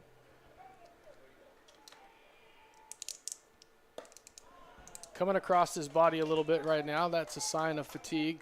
Chase needs to just settle down, take a deep breath, relax. Don't be so quick. Still 92 degrees according to Apple. He's got to calm down right here. He's being way too fast with his approach. He needs to just settle down. Well, this time as a catcher, you say, hey, talk time. Go out there, tell Yeah. him, you got 2 outs, man. That comes with veteranship on the catcher's part, though. And it's a 4-pitch walk. Well, 1 aboard, 2 down here in the Independence 5th. Now batting for Independence, number 4, AJ Mosqueda. Mosqueda on the day. 0 for 1, flying out to center field back in the 3rd inning. Also his only other plate appearance today. 1 aboard, 2 down. Wouldn't be shocked if I could see this kid moving right here at first. Not at all. Mosqueda rips that one up the middle, off the glove of the shortstop, Cash Clark, and that's going to be an infield single. Nice attempt by Clark. Nothing he could do with that. Yeah, really nice ball hit up the middle. An even better effort defensively, just not able to glove it and retire the side. Now batting for Independence, number 6, Caden Godfrey. Godfrey on the day 0 for 1, striking out on 4 pitches back in the 3rd. 2 aboard, 2 down here in the Independence 5th. Called strike. Sorry. No, you're good. Hey, 0-1. Couldn't have timed that any better. Yeah, at least we did it together in sync. Not the band. I was going to say it's going to be May, but it's already May. Speaking of NSYNC. I get it. Big 0-2 count here. Looking to retire the side, get out of this jam, and move to the Wildcats 5th.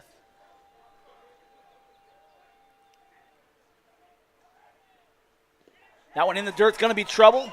Off to Espinosa's left. And just like that, the go-ahead run's 90 feet away. What happens with a 2-out walk? Nothing good. Nothing.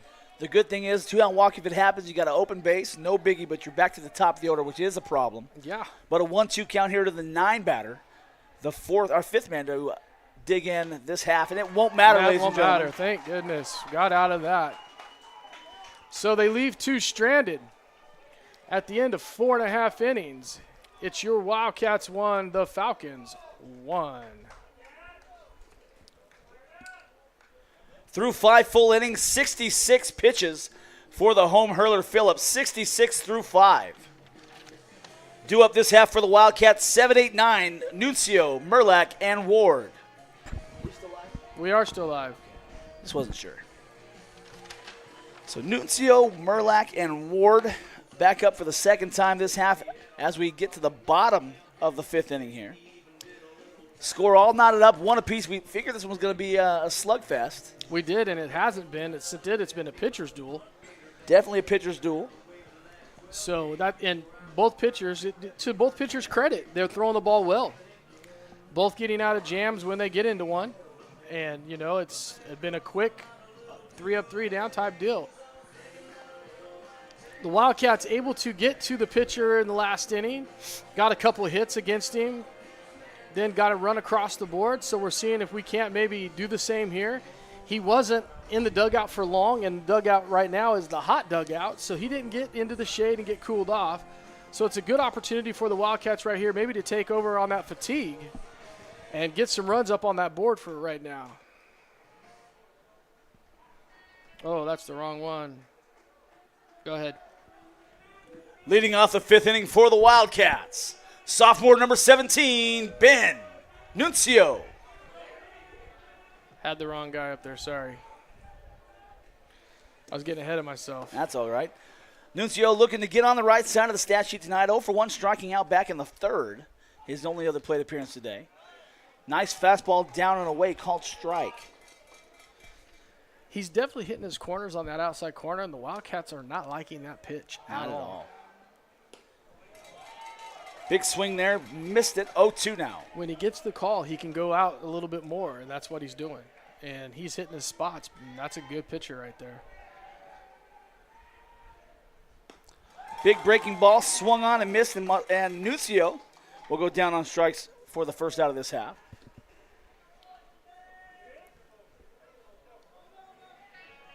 Next hit again for your Wildcats. Number 16, Sawyer Merlack. So it's one of those things, once again,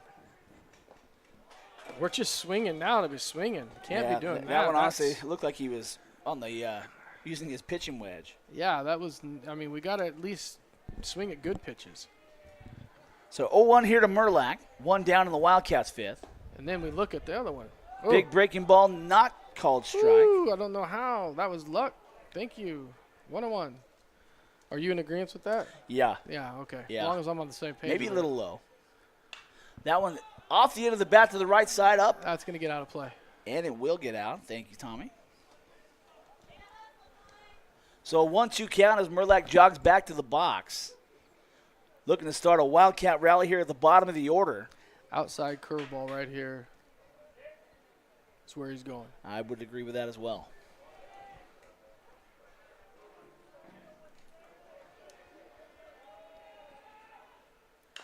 Definitely threw the curveball. Left it over the plate. He did leave it over the plate. Merlack chops it down to the left side and foul. Stays aboard. Let's go. Fastball outside. I'm thinking he's going to go fastball down and away, yeah. Yeah, that's where he's been living. He went fastball in. He did go fastball in. So we're looking at around the 6th pitch here. This will be pitch number 6, yes. Getting into a QAB. One more pitch. Ball or strike here, and he'll have a QAB. Curveball watched high. Good take. Good take. That was pitch number 6, so a quality at bat here for Merlack. Grounded into the, grounded it out to the third baseman in his only other plate appearance tonight. Spikes that one, and it's going to be a full count with the 8 pitch coming to Merlack.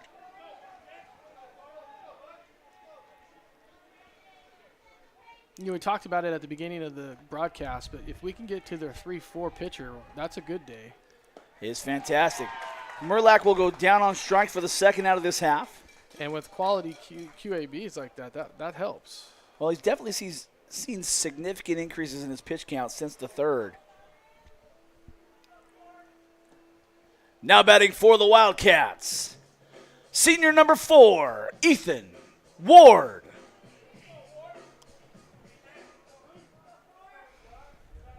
Ward looking to start a 2-out rally here for the Cats.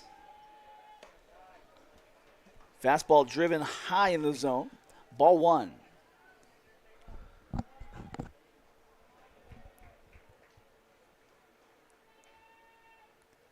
Another breaking ball. Great take right there. Wanted to swing, held off. 2-0 count here. Hitter's count right now. Looking fastball. He's got to come over the plate with something. He doesn't want to come back to the top of the lineup with guys on base. Watches that one. Misses the zone. 2-1. 3-0. 3-0. I thought that curveball was so good. I wanted to swing at it from up here, so I marked it a strike. Ball 4. 4-pitch walk will give the Wildcats their first base runner this half inning. Next hit again for the Wildcats. Senior number 3, Carson Rodart.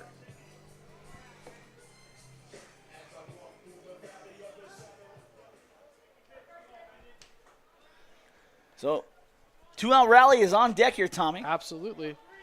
Rodart with a single in his last AB ultimately scored the Wildcats' equalizing run. First pitch taken, strike one. That was a good pitch right there, but 4 straight balls, I understand. Looks like the left fielder's moved slightly towards center. The right fielder hugging the right field line a little bit more. Still got gaps in the middles. Hard line drive definitely going to get down. Pickoff attempt, no good as Ward retreats in time. Right part of the lineup up right now for the Wildcats. If you're going to start a 2-out rally, you're in the right spot. Absolutely. That one driven high and deep to the left field, but not deep enough. Gloved by the left fielder. And that'll do it. On 2 pitches, Rodart will fly out. And that'll retire the side. So the Wildcats, strand 1, plate none, will move to the 6th inning. The score still tied 1-1.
And we're back, ladies and gentlemen. Phillips back on the bump, start the 6th. 5 full innings thus far. 66 pitches to his credit. He's got, let's see here, 3, 4, 7, 8 Ks through those 5 innings. Leading off the 6th for the Falcons, number 7, Tyler Stansbury. So we're back at the top of the lineup for the Falcons here in the top half of the 6th inning. Stansbury was a strikeout victim. And 0 for 2. Struck out in the first, grounded out in the third. 277 batter coming in. That one in on the hands. Going to be gloved by the third baseman, Rodart. Cross the diamond in time. 1 pitch, 1 out for the Wildcats. That's the heck of a way to start the inning. First, third, and fifth now have all started that same way with a quick out.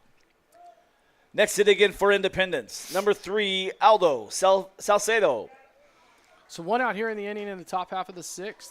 Also 0 for 2 on the day, flying out to third and striking out in the first and fourth, respectively. Taken on the outside corner, ball 1. 1-0 the count.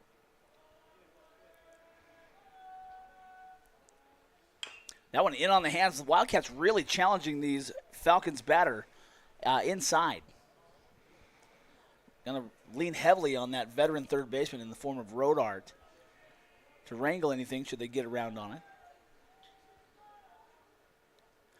Curveball misses high.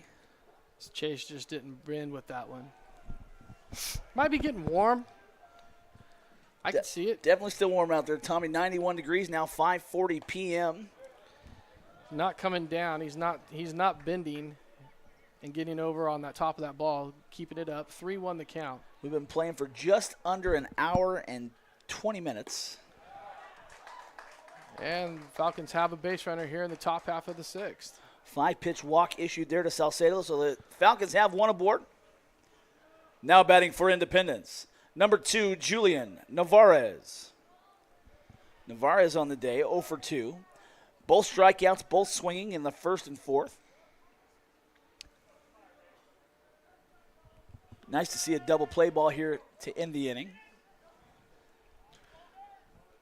First one in the dirt. Need to go out and talk to your pitcher right now. He's struggling. I agree. He's showing signs of fatigue right now. He needs to battle back, get in. He's got to find it deep inside. We're in the playoffs. Nice little breeze moving in from center field. Fastball up taken for a ball 2. So to start off this inning, he got an out with the first pitch, threw 1 strike to the last batter, and now he's thrown 5 balls here that have not been super close. That one off the end of the bat to the right side, but foul out of play. Nice to get back on the right side of the balls and strikes columns. 2-1 count here to Navarez. Still a hitter's count. They do have action in the Independence bullpen.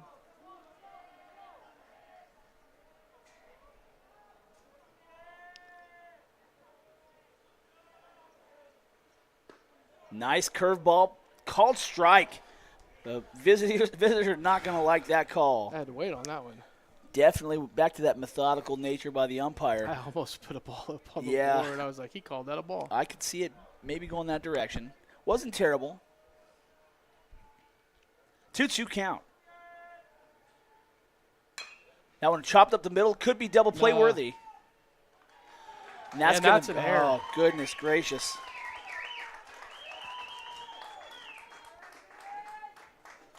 And that's something that bites the Wildcats in the butt every now and again, I'm telling you. An error by the shortstop, Cash Clark, on the glove and on the transfer. Coach Matty going to come out and try to calm everybody down. Knows everybody's a little bit warm. And here's the idea. If you're not going to come up and charge that ball, you got to go to take the play at first base. You can't make that one pretty and try to make it look good. You got to actually go after it first base. I really think he thought it was coming harder, a little bit more of a harder hit ball. Yeah. And by the time he realized it was already on the second hop, you see the guy sliding into second base and kind of plays with you mentally, and now you realize, okay, I got to make a quick transfer, and it bit us. It bit us. So right now with the Falcons, have runners on first and second, 1 out here in the top half of the 6th inning.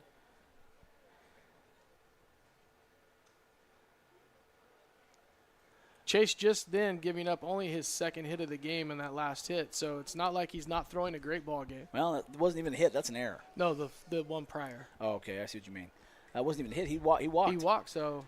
Now batting for Independence, right. number 12, Isaiah Guzman. So still hasn't given up a hit in this inning.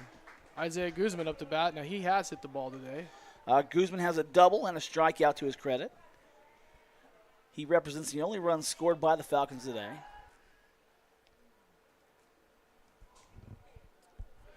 Wildcats in a little bit of position right here. You got to try to get yourself out of it, and the only way you're going to do that is to get a good ground ball or get some strikeouts. Really nice ball there, but not called strike. The thing that I struggle with there, Tom, is he called one very similar to strike earlier. Yeah, I agree, but nevertheless, 1-0 the count.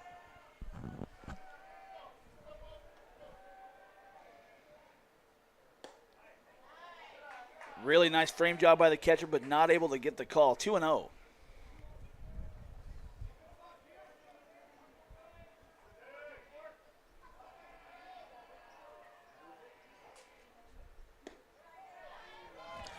Now we're starting to get squeezed. I'm struggling right there, Tommy. That was a nice fastball in the outside corner. 3-0 the count.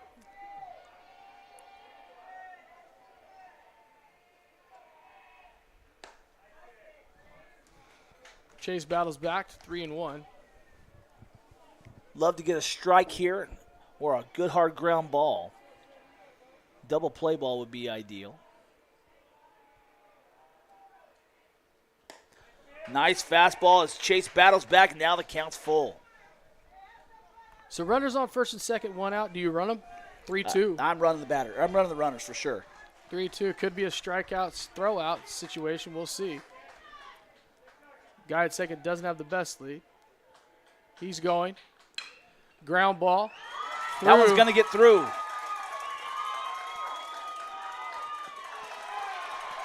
And it's going to be an RBI single for Isaiah Guzman.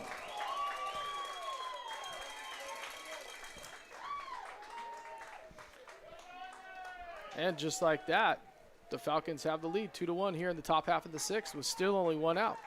Now batting for the Falcons, number 13, Ivan Caldera.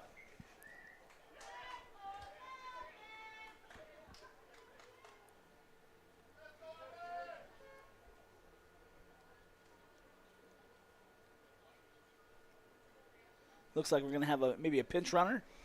Yeah, it looks like a pitch runner in for the guy at second. Now pinch running at second base, number 11, Abraham McGlasson.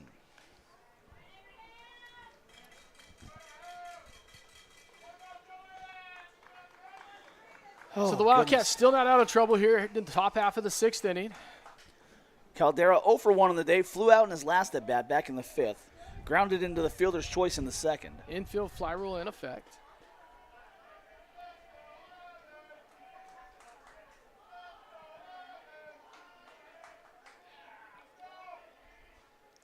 That one lifted to the left field, trailing foul, and it will definitely land foul before Ward can get to it. So a long trot back to first base.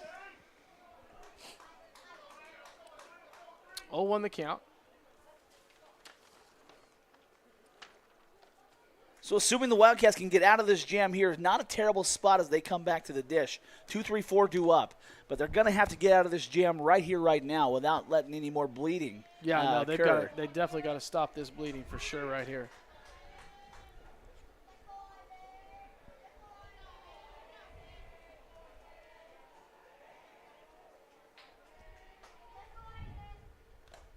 Fouled at the plate for strike 2. I think that got a little bit of the umpire, and it got a little bit of the catcher.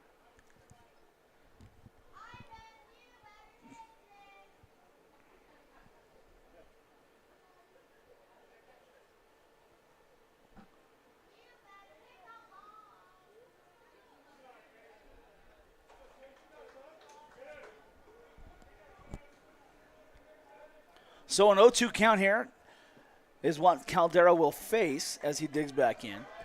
2 aboard, 1 down in the independent 6th. Falcons leading now 2-1.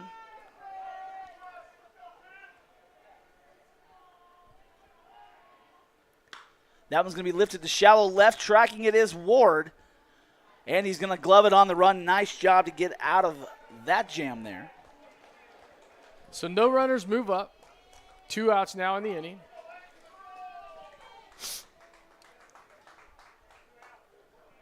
Now batting next to dig in for the Falcons. Number 8, David Bryant. And Bryant also 0 for 1 on the day. Flying out to the first baseman back in the 5th, and then with a sacrifice fly and an RBI in the 2nd. Oh. That one gets away from Phillips just a bit. Fortunately does not tag the batter. 1-0 count now as Bryant digs back in. Is he the 8 hitter? He is the 7 hitter. Seven I'm hitter. sorry, 6 hitter. Okay.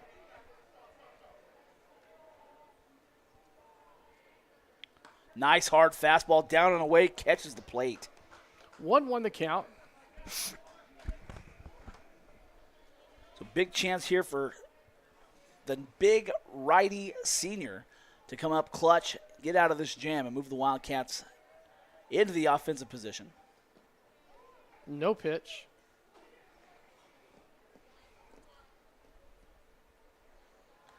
So now, correct me if I'm wrong, but should not the second baseman be holding that guy at second base on, and the shortstop should be playing in his own position? I with would a right-hander think out? so, unless they've got a scouting report on this guy that he doesn't pull much. A little bit too much shoulder movement by the catcher, and that one's going to hang high for ball 2.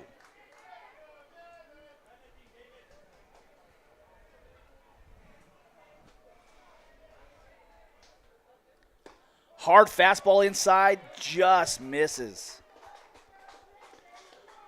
3-1 the count here.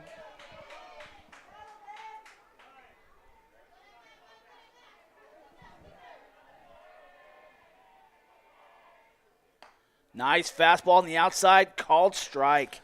Ugh.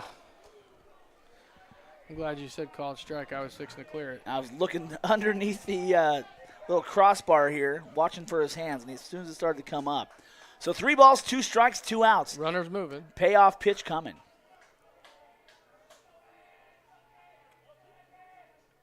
Nice ball there.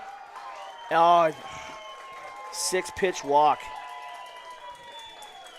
So in all reality, doesn't hurt us, honestly. Pulls the pitch count up, puts a little more pressure on. We had a base to give. Now batting for the Falcons, designated hitter number 1, Eddie Aguirre. Got to out at any base right now. I don't like the call whatsoever. He's been calling out a strike all night long. That one's a call strike. The first pitch to Aguirre. got caught up in the moment. Sometimes the umpires do. This is high school baseball. Absolutely. Waves at that one. 0-2 now. Gary with a walk and a strikeout to his credit so far. So just 0 for 1 on the day. 0-2 count here. Bases juiced. Waves at that one. And gets the out. So the Wildcats unscathed there with the big opportunity for the Falcons, but not before the Falcons get a run. We move to the bottom half of the 6th inning with your Wildcats down 2-1.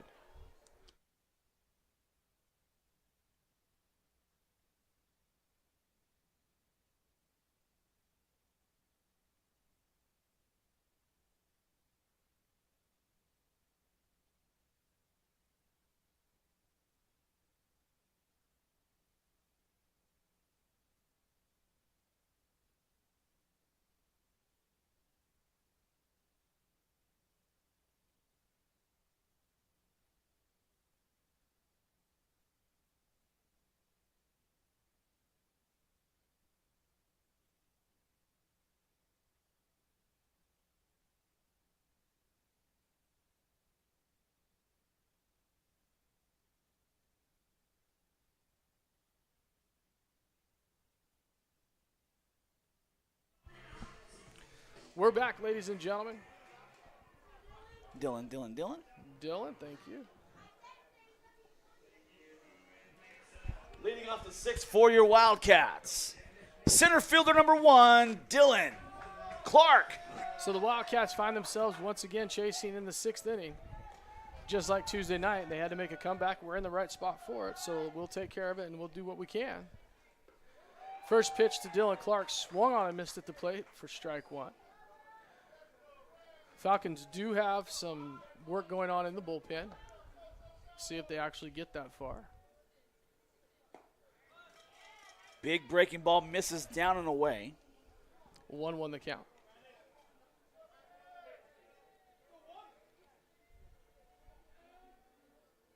That one a drive ball, or line drive right up the middle, just out of the reach of the diving Mosqueda. And we'll have a leadoff single for Dylan Clark, who is now 1 for 3 on the day. I'm sorry, 1 for 2. Now batting for the Cats. Shortstop number 2, Cash Clark.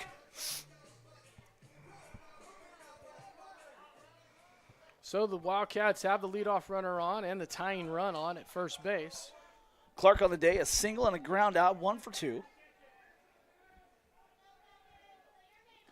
Big breaking ball catches the zone. Corner's in, or at least the third baseman's in. Looking bunt just in case. Another fastball taken. Called ball there. 1-1 the count. That was up. A little up, absolutely. His zone seems to be a little bit more lower pec to maybe bottom of the kneecaps. Yeah. Really nice pickoff attempt and even better tag there, but great job, Dylan, getting back in time. Dylan not afraid to get a lead over there at first base. Not at all. Breaking ball up. 2-1. 2-1. You got the hiccups, Tony. That's okay. 2-1 the count. 2-1.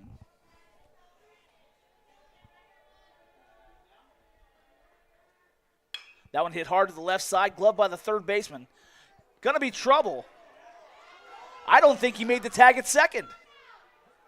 Arnie did call him out at second. Okay, he did. So we're going to have a fielder's choice there. We got all sorts of time going on right now, so stand by.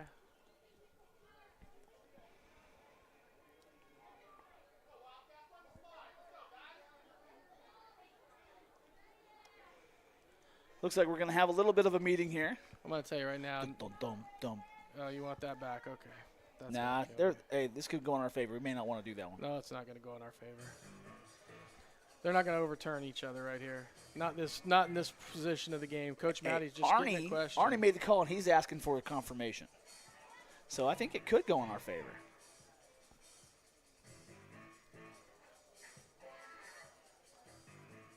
And we're out at second. So Clark hits into the fielder's choice. Dylan Clark will be put out on the fielder's choice. So we still have a runner on first. Now batting for the Wildcats. Catcher number 25, William Espinoza. Big opportunity here for William. One out here in the bottom half of the 6th inning. Fielder's choice for Cash Clark. 0 for 1 on the day is Espinoza. Flying out to the second baseman, and also he's got a sacrifice fly for an RBI back in the 4th. We could use a base hit right here. We absolutely could. Independence has done their homework on our base running because they are keeping us close. Now pulled hard to the left side off the third baseman. And another mental error. Mental error, mistake right there. Cost us in the base running, and we are out of that inning. Wildcats leave no runners on, and at the end of 6, the Wildcats 1, the Falcons 2 will be back.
So Phillips will finish with 96 pitches, getting the hook after 6 full innings of work. Great game pitch by Phillips. Not bad at all. I think he finished it with 9 strikeouts. Yeah, he did. 3, 4, 7, 8, 9 Ks through 6. Not bad. Very typical for Chase. Currently on the hook for the decision, should things finish where they are, but we're going to manifest otherwise. Cash Clark now towing the rubber for the Wildcats. The junior former shortstop. Leading off the 7th for the Falcons, number 4, AJ Mosqueda. Mosqueda on the day, a single and a fly out, 1 for 2.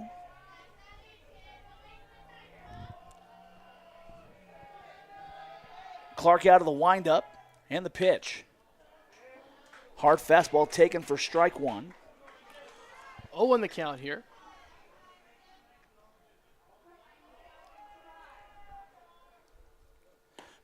Good breaking ball there. Called strike. 0-2. Little bit of a breeze now, Tommy. Yeah, a little bit. Oh, Yanks that one. Just a bit outside. Count moves to 1-2.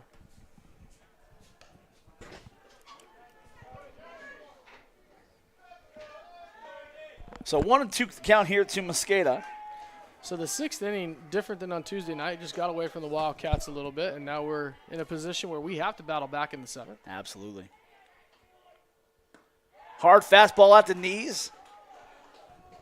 Looked at and taken for ball 2. 2-2 the count.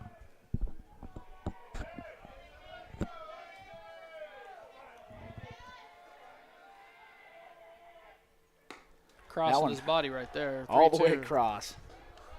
Strong start there in this at-bat, but Mosqueda able to battle back.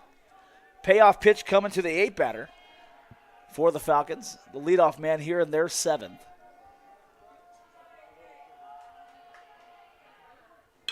That one driven back up the middle, gloved cleanly by Rodart at short.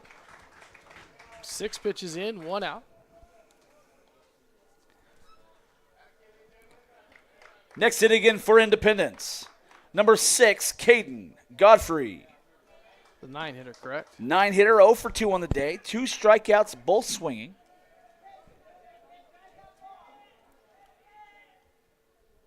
Squares to bunt. Pulls it back, but takes it for a strike anyway. 0-1 the count here.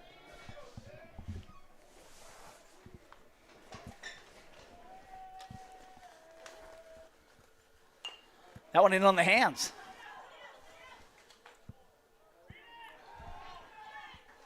Gloved by the first baseman on the lazy throw from the pitcher. And that's going to retire Godfrey for the second out. Not sure what we were doing there with the lazy throw back, but we got to be a little more aware of how quick a kid is. Almost cost us. But nevertheless, we have 2 outs. Nice swipe tag there by Absolutely great swipe tag Phillips. by Phillips to get the out. Swung on and missed, strike 1. Now batting for the Falcons, number 7, Tyler Stansbury. So Stansbury on the day, 0 for 3. 2 ground outs and a strikeout looking. I'm not quite sure why we raised our hands, but it's a 1-1 count. Sorry, folks, I had to, I'm getting old. You got to start taking pills. Oh, is that what it was? Yeah.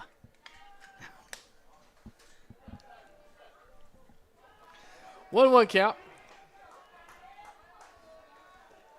Stansbury up, 2 down here in the Falcons' 7th. Not bad work thus far by Cash Clark. Now towing the rubber for the Cats. 2-1.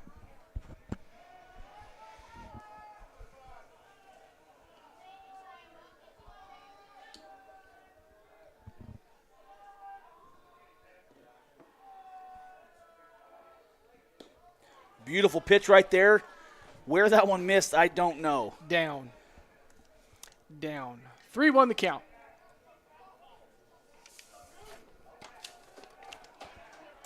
Giving him the benefit of the doubt on the down. Outside, he's crossing his body bad with that pitch. So the leadoff man in the order, third man up this half, walks on 5 pitches. And the Falcons have 1 aboard with 2 down now. Now batting for the Falcons, number 3, Aldo Salcedo. Brings up the number 2 hitter in the lineup. He's the 2-hitter. 0 for 2 on the day. A fly out, a strikeout, and a walk. He did score the most recent run of this game. Ball gets away from the catcher. Goodness. Those are the types of things we're going to have to limit.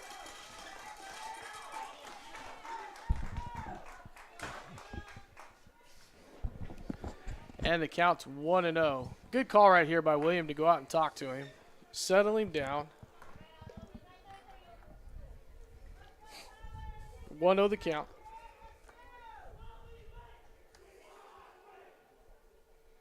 I was going to play the charge, but I don't want to give Independence anything to work with. Yeah, absolutely. Well, folks, the sun's starting to set just to our west. It's still about 89 degrees right now, maybe 90. It's hot. And we're 6:06 p.m., so we're pushing on an hour 40. 1-0 the count here. 2 outs in the inning. That one in the dirt. 2-0.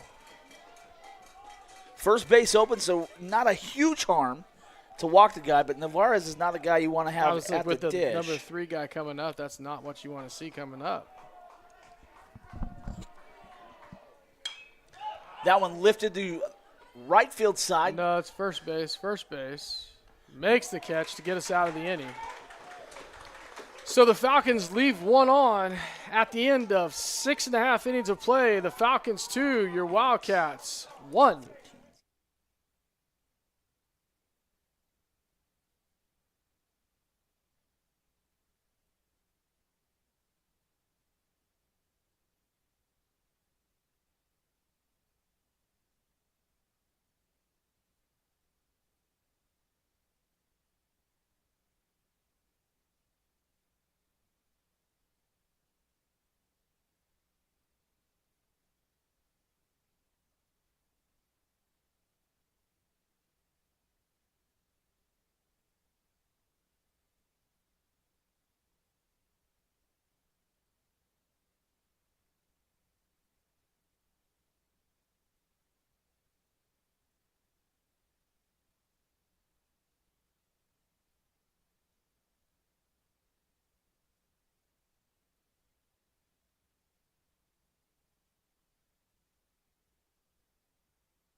And we're back, ladies and gentlemen.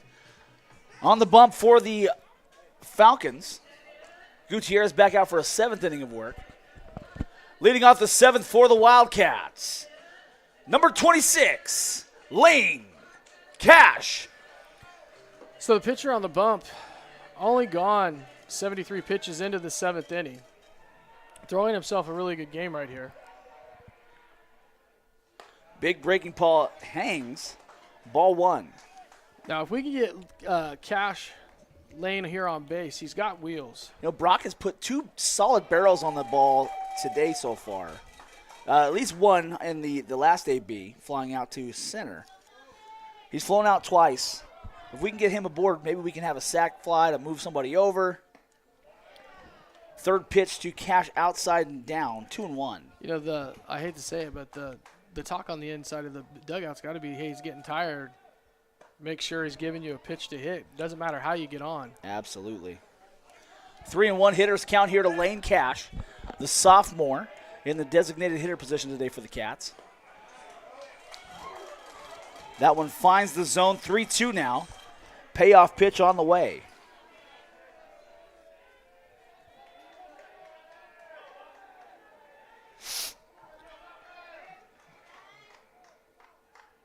It's a little inside drama before the drama. Absolutely. In the middle of the drama. 3-2 count and the pitch.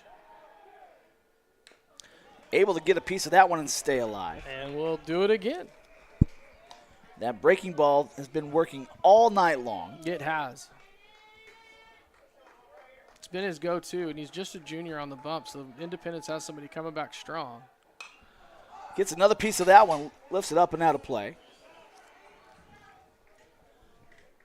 That's the 7th pitch of this AB.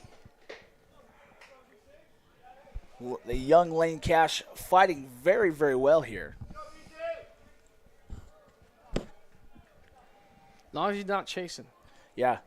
I have a feeling here. This is a point where you're going to get a pitch that's probably not going to be in the zone. Yeah, he's going to throw that breaking ball, probably down and away.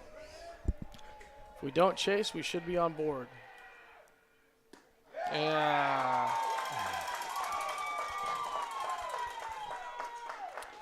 Can't do that, though. Oh, shoot. Next hit again for the Wildcats. Junior number 9, Brock Heber.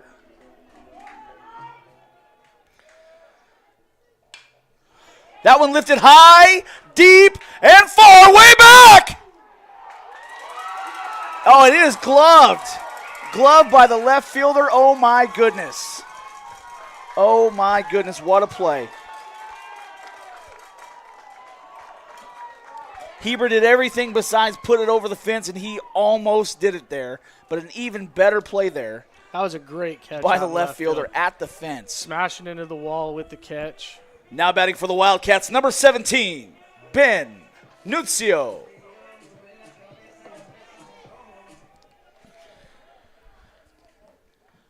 Wildcats down to their last out here. Not a whole lot you can do with that pitch. Heber ripped that ball. Nothing. Yes, he did. Just didn't get it over.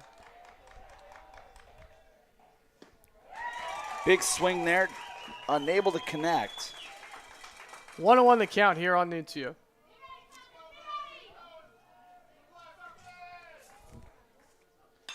That one's going opposite field. It's going to be a base hit. It will not. It will not. And the Independence Falcons have come in and knocked off the 2-seed Wildcats here in the 7th inning, 2-1. So Nuncio will go down on the very untraditional ground out, lining that one to right field. Shallow enough and charging it enough is the right fielder to get it onto first base in time. Ladies and gentlemen, your final score, Independence 2, Wildcats 1. Thank you, everybody, for attending here tonight. Congratulations to both teams on a fantastic season. We want to wish the Falcons the best of luck in the next round and wish the Wildcats congratulations on a fantastic season thus far. South Sequoia League champions for back-to-back seasons. Once again, thank you, everybody, for coming out. Have a safe trip home. Let's put the radio on so we can talk. So, Josh, it was a great game. Tommy, that's a heartbreaker to end it that way. But it is. What can you do? What can you do? Well, you've got Brock Heber slams the ball up against the fence. He all but hit a home run. I mean, He all but did. That was one. I was ready to call it. I mean, hell, I almost did call it. Yeah, you did, actually. I thought you were calling it. Man. And I thought for sure, I thought he got it.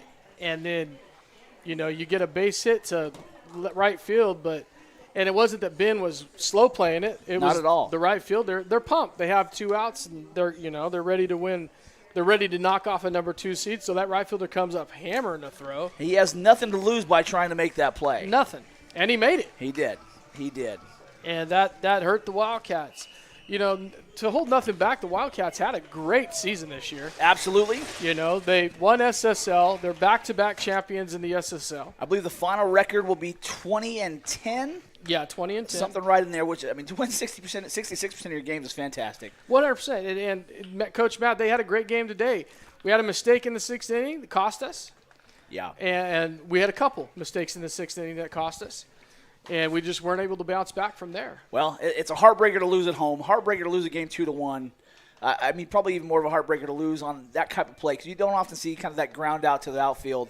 It's just a fluky type thing. But at the end of the day, that's why you play the game. Mm-hmm. Somebody's got to win. Somebody's got to go home and be disappointed. And unfortunately, that's our Wildcats today.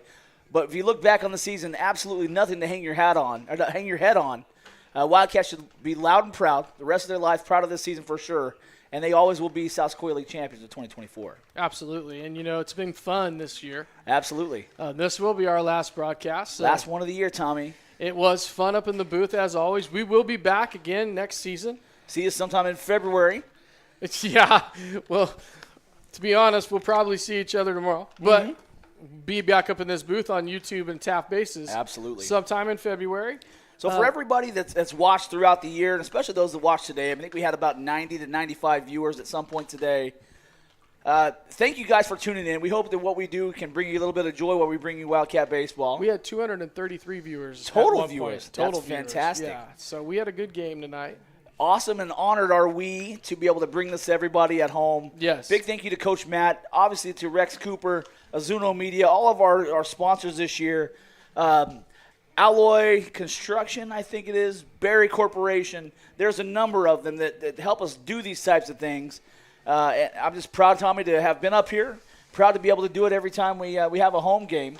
And disappointed that we can't keep going next week. But you know what? Always proud of our Wildcats. And just so you guys know, for next season, I've already talked to Coach Matty. We have a lot of stuff planned over fall and over the winter so that we can get some stuff going and have some new camera angles, have some new camera views. He wants to put one in the booth. I keep telling him we don't have the face for TV. We have it for radio. Yes, sir. But he's wanting to put one up here in the booth and get this booth to look sharp. So a lot of exciting things happening in baseball. Not just because the season ended doesn't mean that it's over for the Wildcats.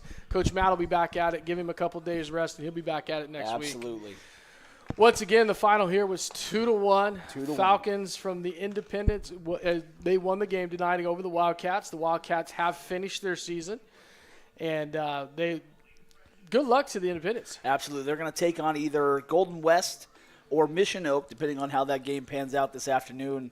But regardless, it hurts to not be us hosting another game next Tuesday. If I can offer anything, Wildcats of 2024, whether you're a junior, sophomore, or senior, we love you guys. We're proud of you guys, coaching staff, players alike. Hope you guys watch this and listen to this far, and we are very proud of you guys. So please, I understand it hurts. That's what's called being a competitor. But if you're constantly hurt and you're never proud of what you accomplished throughout the entirety of the year, That's I think exactly you're missing true. the point. You're looking at the tree and not the forest. So, ladies and gentlemen, we're going to sign off here. Thank you again, Coach Matty. Thank you to all of you who've tuned in. This is Wildcats Baseball on Azuno Media. Thank you. And that's a wrap for 2024. Good night, everybody.